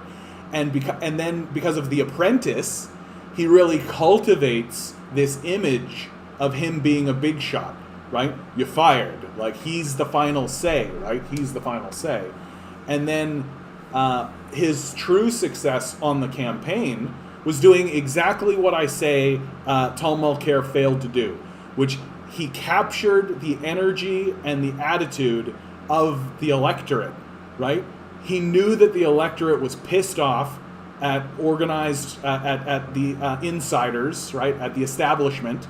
He understood that very cleanly and started to work to position himself as the outsider going in to clear the swamp, right? And that all came from the populace. That all came from the populace, man. The fake news, right? Which he stole from Jon Stewart. The phrase fake news is a Jon Stewart phrase. He stole it and used it for himself. He's very, very savvy, very media aware, and understands that that's the true heart of power in a democracy, right? Is your image, is the way that people look at you.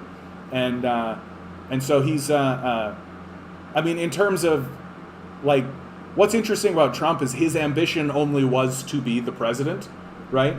That once he became the president, he really didn't have any ambition. He didn't really care what happened, right? He kind of just like, and in many ways, he was just an obstructionist to the military-industrial complex, right? What, he like assassinated an Iranian general? That was sort of the extent of Trump's militarism. He didn't really have a stomach for militarism because I don't think he had an ambition, right? He doesn't have any ambition. So he was content to kind of just let that machine while away, so long as he could be kind of left alone to tweet, right? And what's dangerous about Trump is that he really showed everybody this is what you have to do to become a leader in America, and you can already see people within the Republican Party and the Democratic Party adopting Trumpism or Trumpian kind of ways of engaging with politics. And eventually what's going to happen, unless this problem is actually addressed, is that you will get a competent fascist who will use Trump's methods to get into power, and that man will be a man of ambition, right? That it will be a person, I should say person because it could very well be a woman, it will be a person of ambition, whose ambition is not only to become the president, but then to wield that power to do things on the world stage. Trump didn't have that ambition. Trump's ambition was to be the president, and he succeeded, right? So if a fascist comes out of the Republican Party that seizes control of the Republican Party and actually has ambition to do something on the world stage, that's when we need to watch out. And it could very well be someone like Trump Jr., right? It could be Jr., right? Trump Jr. is, and what's important to remember, Jeff, is that like Trump himself was not a fascist, right? Trump was just totally fine with there being fascists around him, right? Like Trump has no central ideology. He really just is like, whatever works for me, and he's willing to work with the fascists. Yes, more gets accomplished in a minority. Yeah, that's true. More does get accomplished in a minority government, more specifically, more beneficial things for the populace. Like, you could say that more stuff happens in a majority government, but it's usually huge handouts to corporations and like big tax breaks and like subsidies and stuff like that. Whereas in a minority government situation, You can't really get away with that kind of stuff. You can't just pass a bill that's this thick, just thump on the table and pass it. You can't just do that. So I hope if libs get a majority, it will get weird. You're right about that, Wigwith. Like, if the libs get a majority, it'll get weird, and it'll get weird fast. People are right to be mistrustful of the liberals. They should be mistrustful of the liberals. BC has nationalized auto insurance, yet it's more expensive than Ontario, though. I don't know anything about it, Robert, so I won't speak to it, but that's unfortunate. I suspect it's because they haven't actually nationalized it.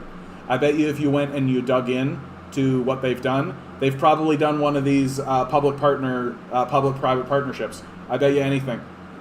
From what I've been hearing about the BC government and what I see about the BC government, they are like the definition of fake liberals. They're NDP, but like they're the definition of like this fake, like, we'll present you an idea. Like, capitalists absolutely will co-opt language like nationalization, right? They will absolutely co-opt that language and then pass it as some kind of like public-private partnership, right? Some kind of gift to the big corporations, and an idiotic and gullible and illiterate populace will just be like, nationalization doesn't work. That's what we did, even though it's absolutely nothing to do with what you did. I suspect if you dug into that, that's probably what's going on.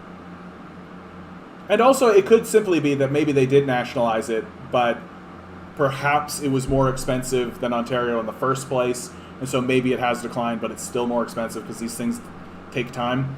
So this is where I'm at with that. Jeff, just fascism. Yeah, fascism. Funny thing, YouTube is, it is pitch dark in Holland. Looking at the moon right now. Oh, that's right. Yeah, you and I see a light and bright Canada. Yeah, that's right. Yeah, that's interesting. I didn't even realize that, Paul. Of course, it's you're a night owl, eh? You're like me. I stay up way too late all the time. Trump wanted his wall. He'll be getting residual from that for a long time. Yeah, I think you're right. Because it's his construction companies that did that, for sure. That's exactly what Doug Ford is doing, right? Like, Doug Ford is running a grift right now, where he's creating like construction projects, but it's 100% just a big handout. And then Jeff, you're just like Tom Cotton. Tom Cotton. I love it. Okay. Why are some people in this sub against reopening safely? Do we really want to repeat of the complete disaster that was Wave 2 reopening, where there was no plan, medical experts were ignored? Yeah, why do you think it's going to be any different? Like, why do you think it's going to be any different? Because they wrote down a plan that they're probably not going to follow? Anyway. Iran shot down plane full of Canadians intentionally in act of terrorism, Ontario judge rules. Yeah, of course we're going to say that. Like, of course we're going to say that Iran shot down the plane intentionally. I just don't understand. Like, there's a larger story here. If you're not familiar with that story, it was right around the time when Trump assassinated a high-ranking Iranian general. There were a couple of events that happened around that time, and one of them was that Iran shot down a plane that was full of Canadians that was leaving from, I forget which city. It doesn't matter, honestly. And of course the Iranians said that it was an accidental shooting because of the high tensions of the military at the time. But it could have been reprisal. I don't want to play apologist to Iran. Like, it could have been just straight up like, oh, those are Canadians in there? Fucking shoot that shit down. They're going to murder our generals. We're going to shoot this plane down. Right? That's the nature of war, man. That's why you don't want to go to war. That's why you don't want to do it. Right? It opens a Pandora's box of this kind of stuff. And so it's like, Iran shot down a plane full of Canadians intentionally in an act of terrorism. I'm just like, yeah, we did assassinate their general. Right? Hey, what's your opinion on sovereign citizens and how to deal with the police? I've been watching a few of those kinds of videos later, and it's been fueling my inner anarchist. How do sovereign citizens deal with the police? Carefully. Carefully. Don't talk to the police under any circumstances. Don't chat them up. Don't start asking questions. Don't do any of that kind of stuff. They're like mandated to fuck with you. Like they're supposed to fuck with you. Don't talk to the police. And like, I don't really know if I've got anything specific to say to this, mate. Do you have like a specific, like, citizens, police? The police exist to defend capital. That's what they're there to do. That's what they've always been there to do. They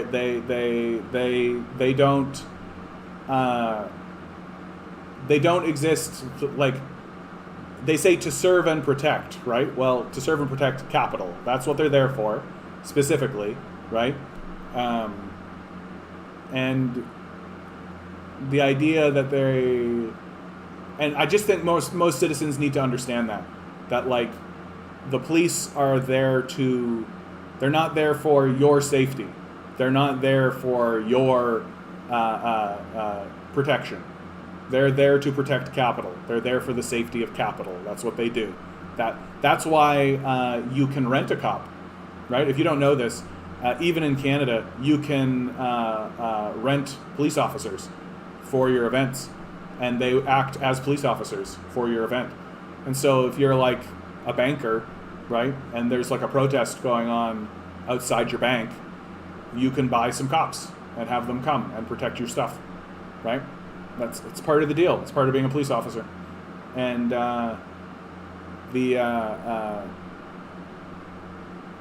and also the fact that like police are, like the police departments here even in Canada are so bloated. Like they're so bloated. Like, and what's disgusting is under the Ford administration, he cut funding for basically everything, including like healthcare in the middle of a pandemic, like that kind of stuff. The only department that he actually increased funding for were the police, because he knows and the police are like the jackboots of the empire. They're the first line, right? They exist to uphold the order of capital. That said, I will say this. There was a moment in this pandemic where Doug Ford attempted to basically give the police fascist powers. He essentially said the police were able to stop whoever they would like to stop, determine whether or not that person is guilty of a crime on the spot, arrest and or fine them on the spot, right? Basically giving police carte blanche to fuck with the citizenry however they wanted to. And not every police department, but the majority of police departments here in Canada said, no thank you. Nope. We're not, full stop. Not interested. And so that does kind of warm my heart a little bit, that when our police forces are given like outright fascist powers, they say no thank you. So there's something nice about that.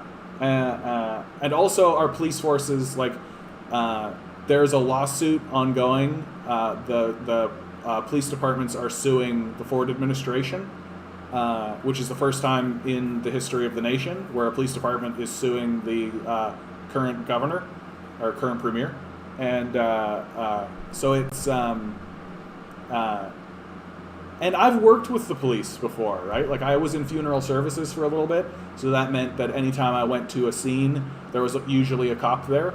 And I would say that my personal experience of dealing with the police is pretty normal. Like it's like working with any other type of industry or industry style person. You're going to meet a shitbag who wants to abuse his power.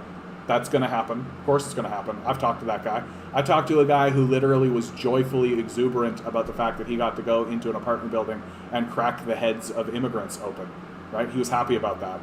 And I've talked to cops who were like straight up like you could tell they were just prissy prudes, right? That if you swore on the site they'd report you, that kind of stupid shit.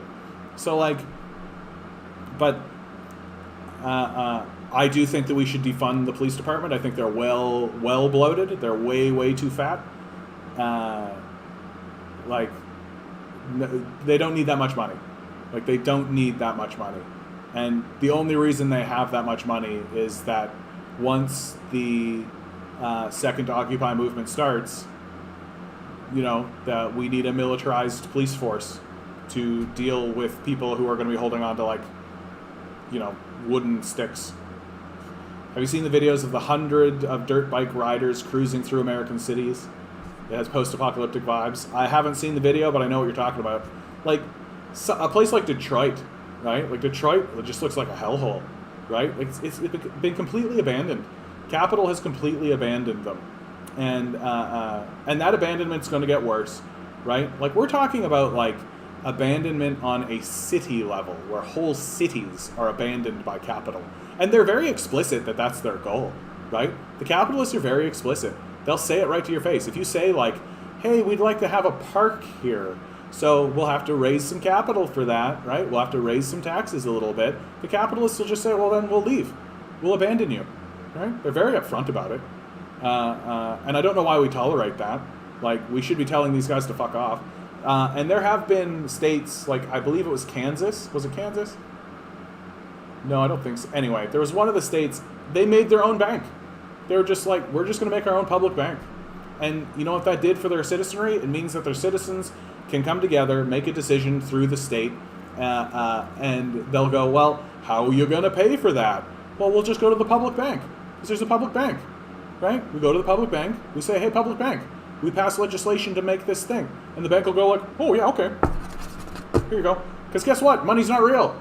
It's just a tool that we've turned into this, like, moralizing worship force, where we're supposed to, like, bow our heads and pray to people who have enormous amounts of wealth, instead of just saying, like if you had a buddy, like, if you were working in a construction company, right, and you needed a drill, and you went to the tool depository or whatever, you said, hey, I need a drill so I can do some drilling, and they said, oh, you should work harder for that. Well, if you want to drill, then you need to work harder and pull yourself up and all the bootstraps and all that. You'd be like, what the fuck is this? Is the stupidest thing I've ever seen. But if you do that with money, right, it makes everything's complete. It makes total sense, even though it's just worship, right? That's the reason why Western capitalism is failing, is that we've turned a pragmatic tool, which is money, into an object of worship and a way to moralize ourselves, right? And we need to break out of that, or it'll break us out of it, and we won't like that. Amazon shuts down construction site in Connecticut after several nooses found. That's not really an Amazon story. Like, that's not really an Amazon story. That's more of an American culture story right there, right? Like, and I mean, I kind of am like, yeah, good for Amazon for shutting the construction site down. Like, people are leaving nooses around, like a symbol of white supremacy against black people, indicating their intention to lynch blacks in the culture, black people in the culture. Like, yep, absolutely. Hey Max, how you doing, bud? Capitalism creates Epsteins. Yeah, absolutely it does, right? You reward sociopathic behavior, and you allow. And now with, like, Bitcoin, right? These capitalists can trade with one another, and it's completely untraceable. Look up dirt bikes on City Street. You got it, bud. Let's go. Dirt bikes on City Streets. Is this it right here, bud? Second one? First one? 1, 2? 2? I know there's a bit of lag on the stream, so we'll just give it a minute. 2? Okay, we're gonna go. I'm gonna go. Got it. Glad to hear it, Max. Glad you're doing well. Turn this down a little bit. It doesn't need to be so loud, I'm sure. Here we go. We're gonna see some post-apocalyptic vibes here.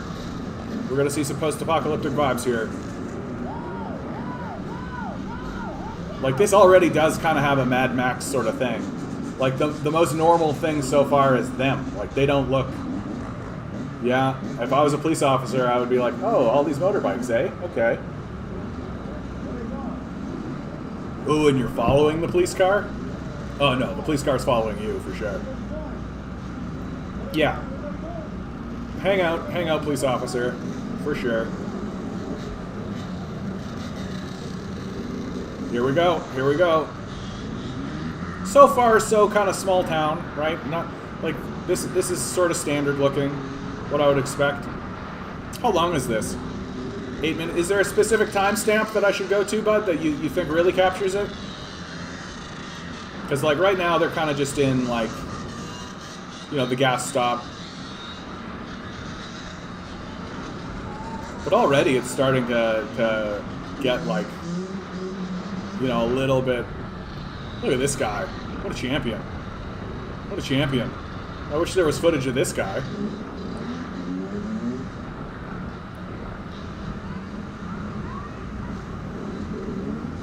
Like what turns it into something that I would consider like dystopian would be like broken down city, like broken down infrastructure. That's what I'd be like. That's what's got more kind of stuff on it. Yeah, I'm gonna jump ahead, but we're not gonna watch this whole video because like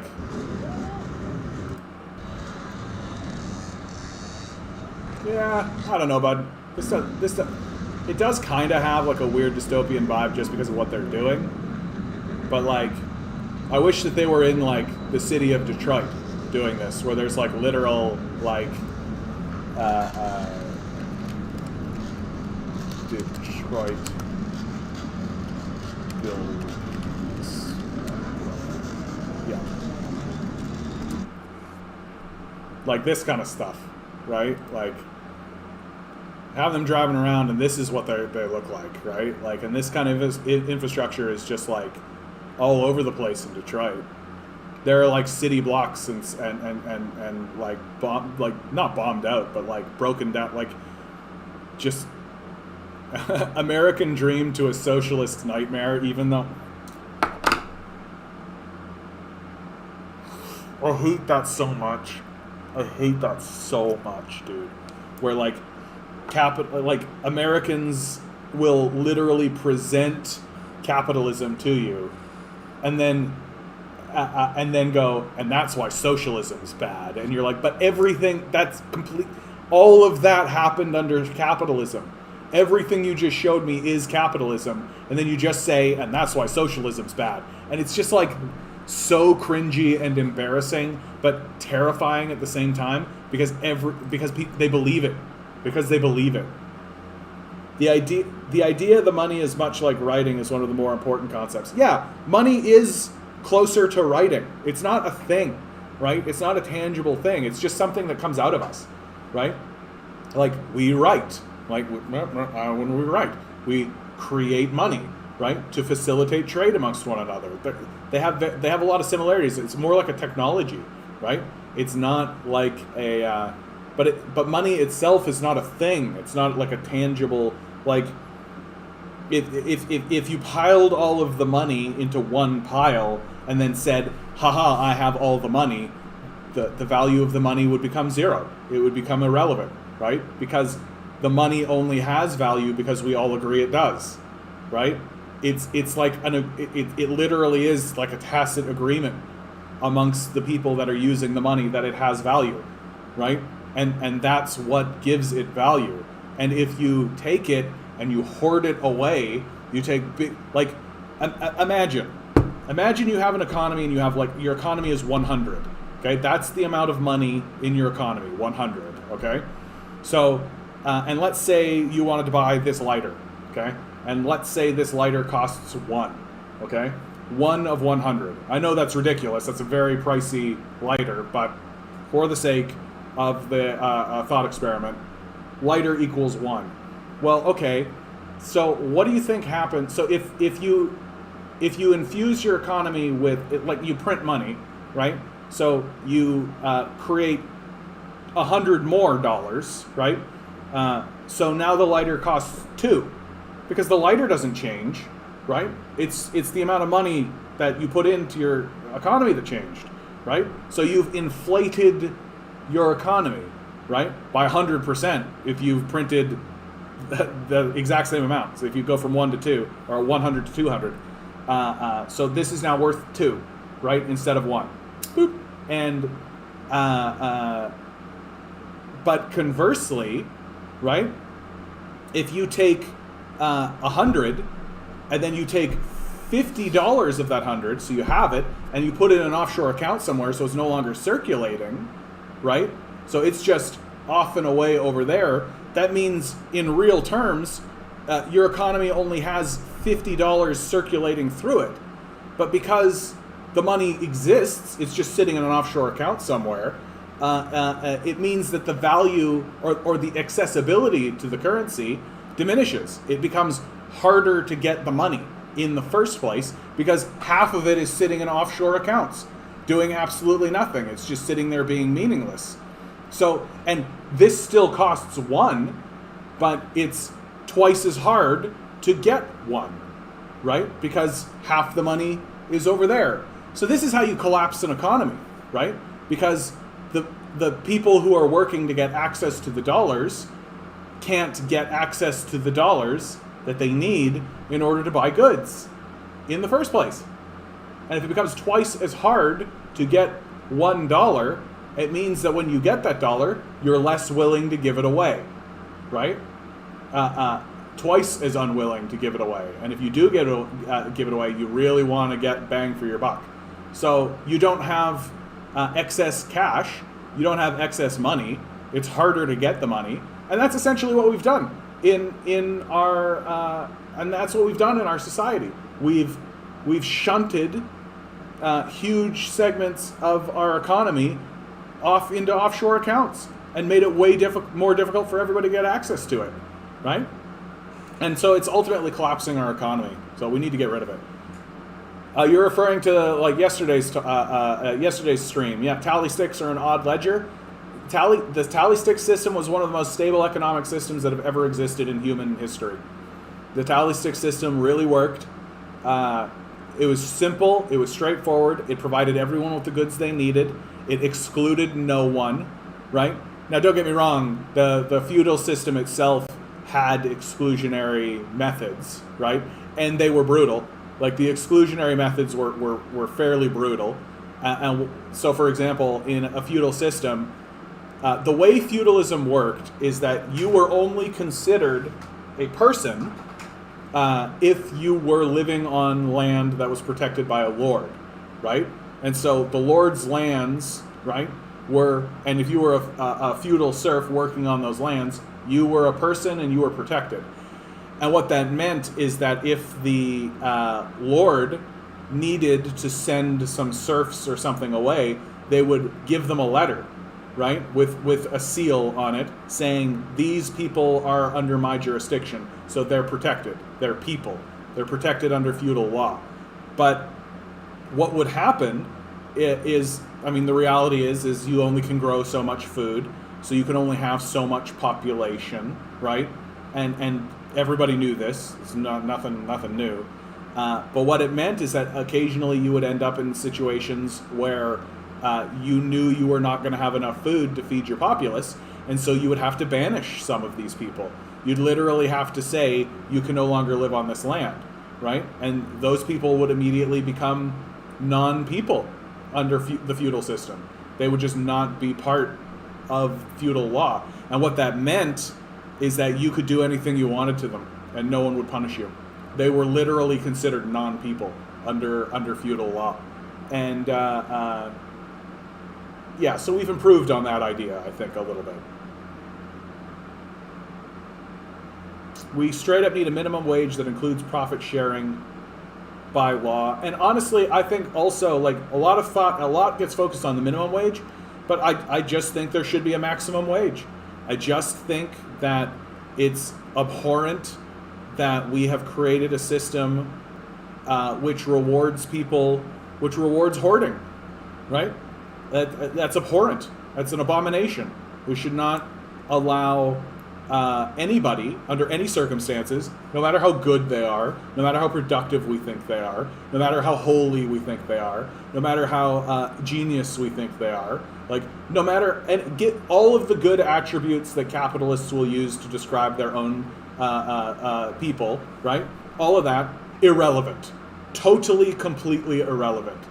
There should be no billionaires. The existence of a single billionaire is not only morally objectionable, but pragmatically creates failure in the system. It's a failure of policy on a very, like, tangible level.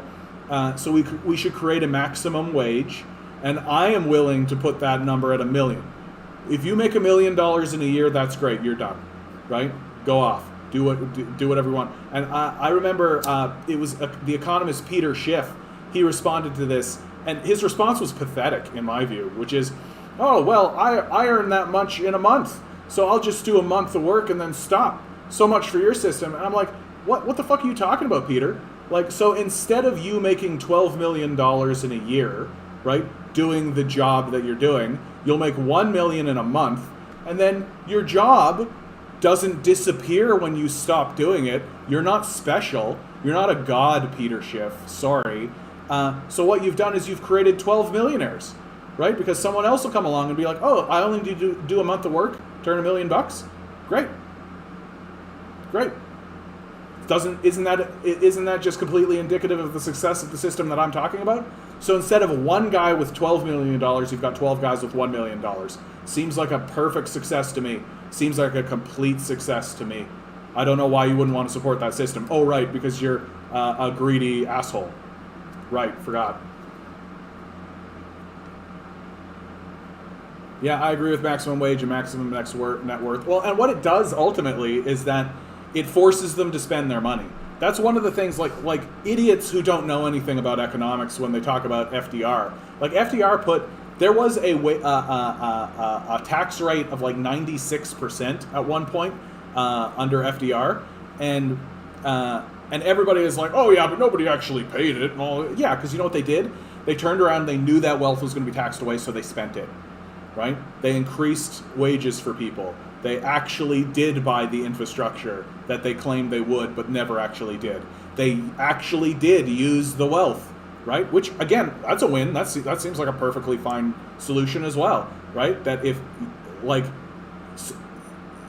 you have to actually, like, if you want the wealth to actually trickle down, you gotta hit it with a stick.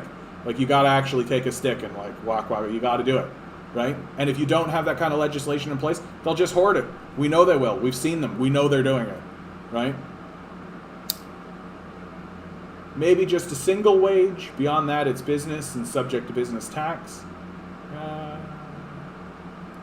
DJ Paradigm Shift. I love your name, bud. DJ Paradigm Shift. Coming at you from the internet. Right? Come on. Great chat today. Really like your example of that worker at the construction site trying to get the tool and them saying, sorry, you need to pull up your bootstraps. Great example. Yeah. But money's a tool, and the idea that we're withholding it from people to force them to sell themselves to a billionaire-dominated market, it's asinine. It's just asinine. Like, I don't think it's defensible. Like, it's morally indefensible and it's pragmatically indefensible. There's no reason we should have a system that withholds food and shelter from people unless they sell themselves to a group of rapacious sociopaths. Like, there's just no reason to justify it.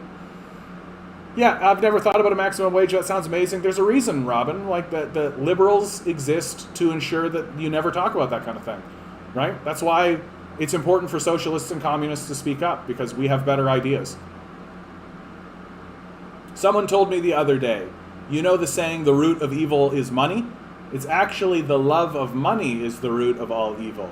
Yeah, and interestingly, there's been some disagreement on this sort of idea. Like, there's a communist philosopher, he wasn't a communist, but he existed during the period of communism, Kierkegaard, right? And his claim was that boredom is the root of all evil, right? So, which makes sense that he would kind of take that line, because money didn't really have the same, they didn't live in a society where you worshipped money the way that Westerners worship money. And so it's interesting to see how somebody who's like, not in a money worship society, what his position is on this sort of conundrum of what is the root of it. And he's just like, no, it's just boredom, right? Just if people are bored, they're going to do idle hands or the devil's plaything, that kind of thinking, right? And there's something to that, right? If people get bored, they start inflicting malice on one another just to shake things up, right? Just to shake things up, which is why it's important to, keep people busy to a degree, which is why the capitalists have us consistently doing worthless, busy work that they know is worthless, but it keeps us busy so that we can't organize and overthrow them. Yeah, I'm for a maximum wage. I was promoting that a while back. We should not have billionaires. Yeah, completely. A single billionaire is a failure. Hey, I might sample that intro you did there. I could scratch it up the turntables. Go ahead, bud. Go ahead. Have fun. Do you mind if I clip that to show people with your link? You can do whatever you want, but you can clip whatever you want. Just let me know if you've done it, okay? Just like send me a message or something like that. And I'd like to see what you're clipping. I'd like to know. Maybe even subscribe to it. I don't mind if people link my stuff. That's just good promotion for me, frankly. And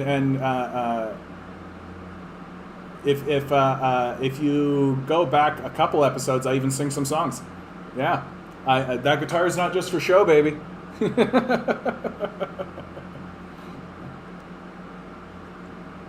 What's your kind of relationship with the anarchists? Would they benefit too much in a capitalist environment? I'm fine with anarchists. I don't mind anarchists or the anarchist idea at all. Again, like I always remind people whenever I get into this conversation, which is like they have like there's another type of ism in the conversation. Like I only call myself a communist because that's what people called me, right? That my thesis is everyone should have food and shelter. Full stop. I don't go any farther than that. Everybody should have food and shelter, right? If a society is not providing food and shelter as a byproduct of the existence of the society, then it's not a society at all. Full stop. And anything outside of that, and so that's just a statement of an idea, right? And so I would say that, and so people will call me communists, and so I just started to call myself a communist because I found it to be useful. And I don't care, like, if you call yourself an anarchist, I don't care, as long as we can have a conversation on ideas. That's what I care about, is I care about the conversation of ideas. They've done studies and people were the happiest around the 70,000 yearly wage. Above that, happiness didn't increase. Yeah, because it's not increasing. It's not actually increasing their well-being, right? That eventually you have the house, you have the car, you're doing the thing you want to be doing, right? And extra money doesn't change that. And that's what makes the conversation so grotesque, right? That if we took somebody like Jeff Bezos, right, and instead of him having $100 billion, or however ungodly sum he had $1 billion, so a reduction of 99% of his wealth, right, it would impact his life this much. It would have no change on the well-being of his life. It would not alter what he is able to do. It wouldn't change what he's able to accomplish in the world, and it would fundamentally alter the life of millions of people. That's what's so grotesque about the conversation, and why the billionaires that rule us are evil. And you can say that they're evil without compunction, right? Because we're not even asking them to sacrifice anything, right? We're not even asking them to sacrifice anything. They will still be oligarchs. They will still be billionaires. They will still be wealthy. They will still be able to go to their pedophile parties. They'll still be able to do all of the crazy shit that they want to do. They'll still be able to live that life that they want to have. They'll still be able to do all of that. It's just that they don't want our lives to be better. That's it. So billionaires, and especially this batch of billionaires, are evil. They're just evil, and you can call them evil. You don't need to shy away from it, the way that we're being trained to, right? It's not gauche or embarrassing or cringy, right, to call an evil person evil. They're evil. Obviously, they're evil. Yeah, for sure I will. I want to clip that sample about the tool and the worker saying, pull up your bootstraps.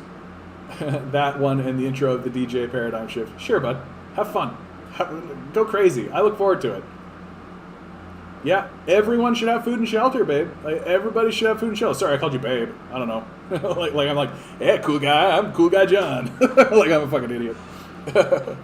Seeing people suffer is a billionaire's kink. It absolutely is.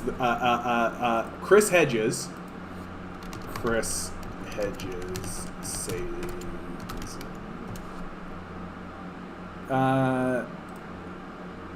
oh, come on. Is this just a quote? Don't give me the quote. You know what? This is fine. This works. Sadism dominates the culture. It runs like an electric current through reality television and trash talk programs. It is at the core of pornography and fuels the compliant corporate collective. Corporatism is about crushing the capacity for moral choice and diminishing the individual to force him or her into an ostensibly harmonious collective. This hypermasculinity has its logical fruition in Abu Ghraib, the wars in Iraq and Afghanistan, and our lack of compassion for our homeless, our poor, the mentally ill, the unemployed, and the sick. We accept the system handed to us and seek to find a comfortable place within it. We retreat into the narrow, confined ghettos created for us and shut our eyes to the deadly superstructure of the corporate state. Chris Hedges is a baller, man. I think I've consumed every single thing he's ever written, and probably seen every single lecture he's ever given 2 or 3 times. He's a baller. Like, he's very prescient, very aware, and his life story is fascinating, and he is just like a fascinating individual who the corporate state will do everything they can to eliminate from the discourse. Like, Chris Hedges doesn't go on MSNBC. Like, Chris Hedges doesn't go on. He's not invited to Fox News. He's not even invited to Joe Rogan's podcast. Like, he's not allowed to be part of the conversation at all. He's just not allowed to be there. And more, even more than that, people have actually critiqued him. Someone like Steven Pinker, for example, have critiqued Chris Hedges' work without even saying his name. And it's like, that's the level. Like, you're not allowed to talk about Chris Hedges, even though, like, Chris Hedges is probably, like, he's a prophet. Like, if he was existing like 2,000-3,000 years ago, even 1,000 years ago, we would call him a prophet, right? And his prophetic vision for what is going to happen to America is completely accurate. It's completely accurate. Like, he sees what's coming because he's seen it happen in as a war correspondent. Anyway, this is me gushing about Chris Hedges.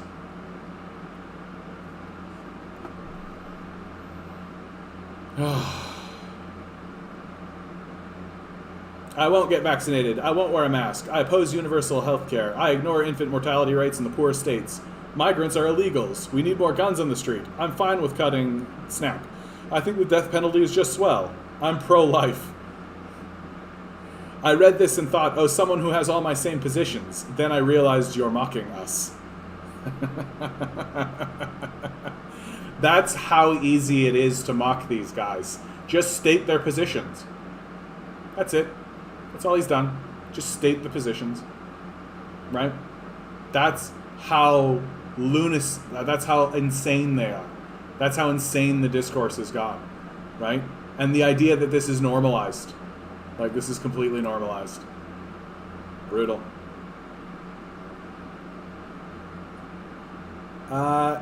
You know what, Robin? If you show up to this cast on Monday, I'll be playing one of his lectures.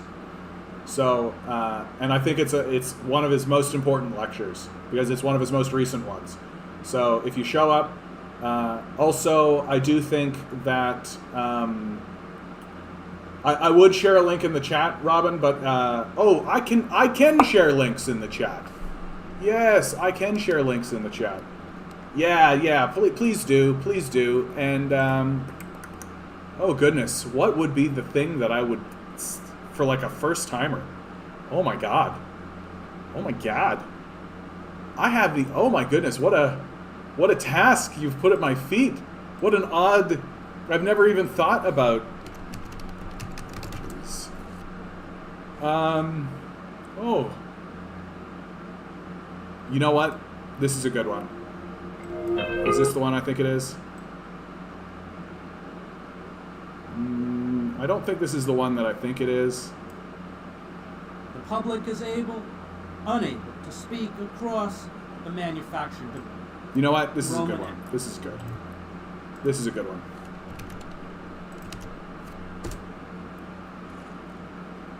Like, in my view, they're all good, right? They're all good. Chris Hedges is brilliant.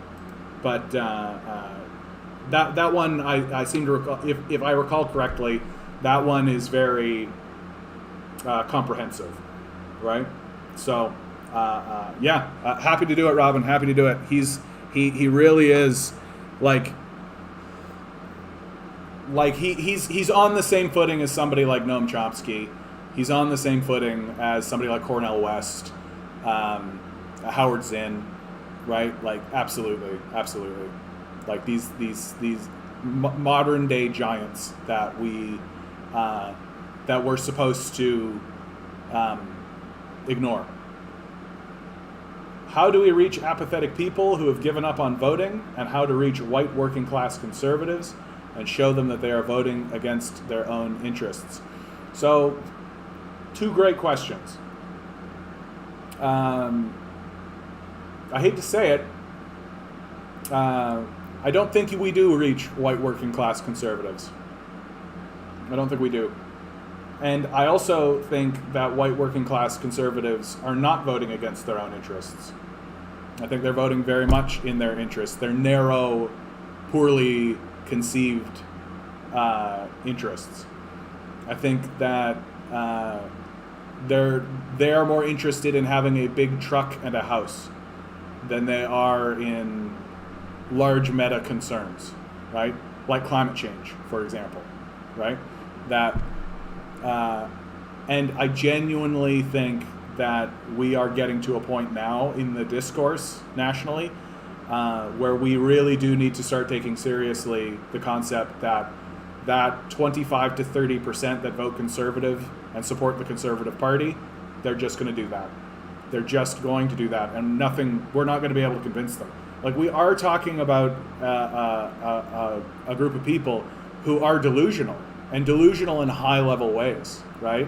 Like they're holding onto a book that tells them to give their money to the poor and love their neighbor as themselves, right? And these are the people who are fighting for lower taxes and who say, fuck you, I got mine, right? Like, and there are genuinely like large groups of people within the Conservative Party who think that Jesus is coming back at any moment, right? Like, if you have that delusion in your mind, if you maintain that level of delusion, there's no level of delusion you won't maintain, right? This completely explains the QAnon movement, right? Like, if you can believe that a wizard is coming back at any moment, you can believe anything, right? And once you get into like that kind of level of conspiracy thinking, and the further I get away from it, the more I do see that whole Jesus coming back and the rapture and all that. It's a form of conspiracy, right? And once you introduce that kind of level of conspiracy thinking into your mind, and you allow that kind of level of conspiracy thinking to be your guide, right? Then there's no level of crazy nonsense that you're not willing to accept. And like white conservatives, right? They genuinely believe that, you just need to get a better job. Like, what could be more delusional than that, right? Oh, in a collapsing economy, in a collapsing system, in a capitalist structure where the wealthy are literally imploding the pillars of capitalism in order to destroy it, no, you just need to get a better job. Like, you're delusional. You're just delusional. And there really is going to come a time where we're going to have to say, yep, those people are fucking delusional. And they're not, and we're going to have to talk that way about it. Like, we're not going to reach across the aisle, right? And especially as they get more hysterical and more fascist, right? Like, do you think you could reach across the aisle and sway the Nazis? Like, do you think you could do that? No, of course not, right? They've fallen for this mass delusion. And we're not going to be able, like, we're really genuinely not going to be able to deal with them, to sway them to vote in order to benefit the society. The best that we can do is to hopefully get issues passed through the House that they then in turn around and sort of just acquiesce that, oh, okay, that wasn't the collapse that I thought it was going to be, right? Conservatives are always saying, like, if you do that, it'll collapse this. Oh, if you get universal health care, it'll cause all kinds of problems. If people will just be lazy if you give them welfare, if you do that, it'll cause all kinds of problems. Never happens. You raise the minimum wage, prices will go up. Never happens, right? Never happens. And they're always wrong 100% of the time. They're always wrong 100% of the time. They're never right about anything. They're illiterate. They don't know anything, right? But they think they do, and they think they know what's going on.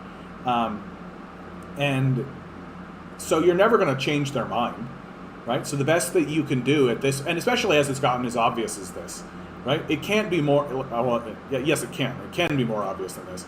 But, like, there are literal fascists in the Conservative Party, right? So if you're still voting Conservative, it means you're fine with fascists, right? It does. Just black and white, it does. And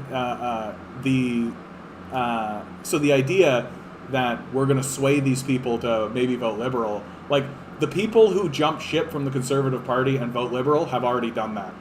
They're already doing that, right? Like, so what's left in the Conservative Party are just, like, the power-hungry people, like Aaron O'Toole.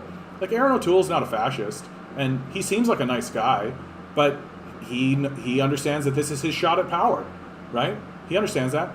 And then who's left? Well, climate change deniers, right? People who think the rapture is going to happen at any moment, kooky QAnon conspiracy theorists, and fascists. That's who's left. And then on top of that, if you're not, if you don't think the Conservative Party is racist enough, you can join the People's Party, right? People's Party of Canada. And it's and then to answer your second question, how do we reach apathetic people who have given up on voting?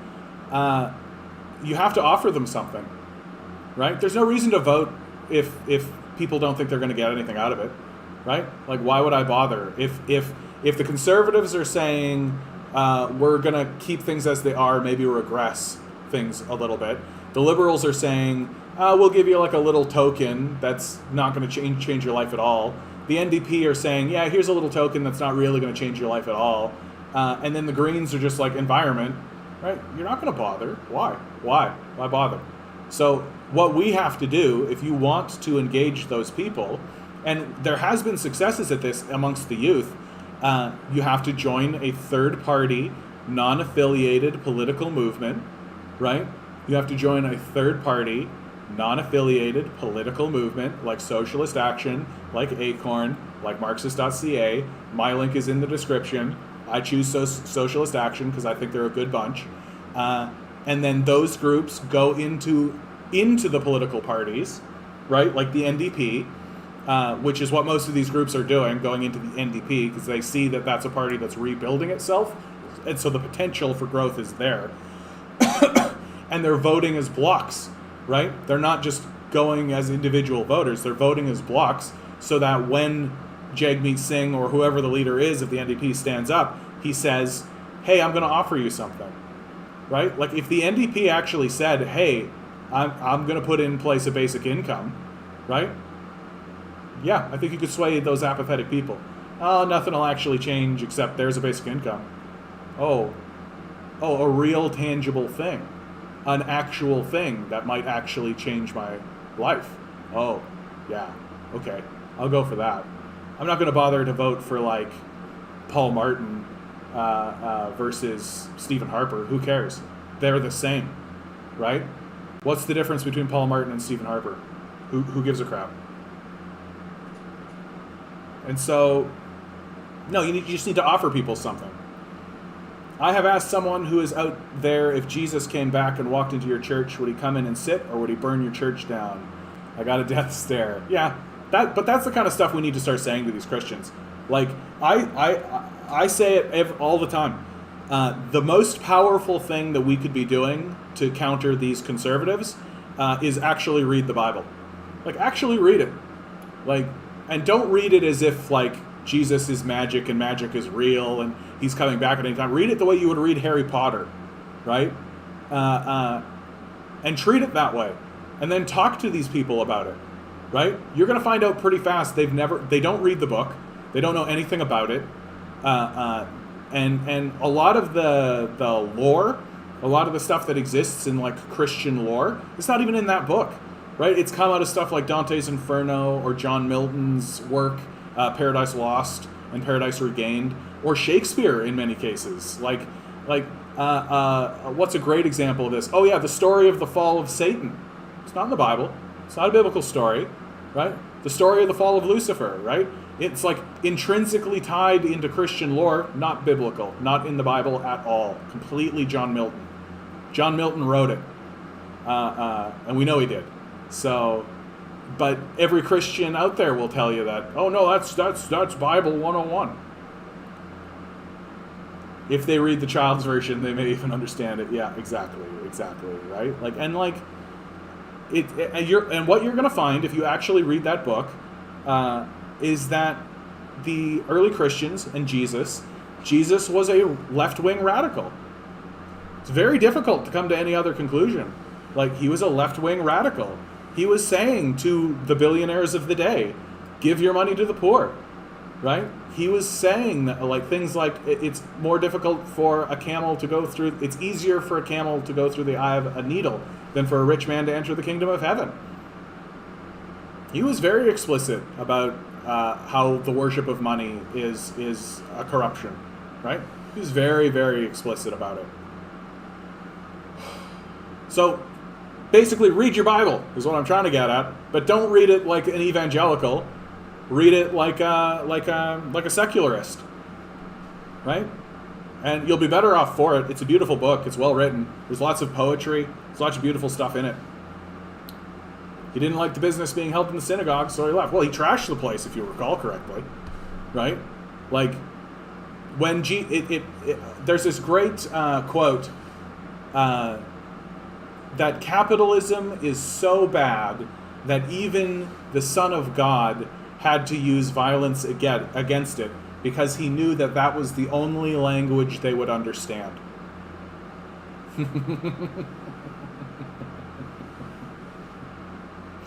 On that note, guys, that's the end of this stream. Good stream. Lots of great chatter, lots of great talk. Oh man, I'm really enjoying these streams. I'm really enjoying these streams just for the socialization.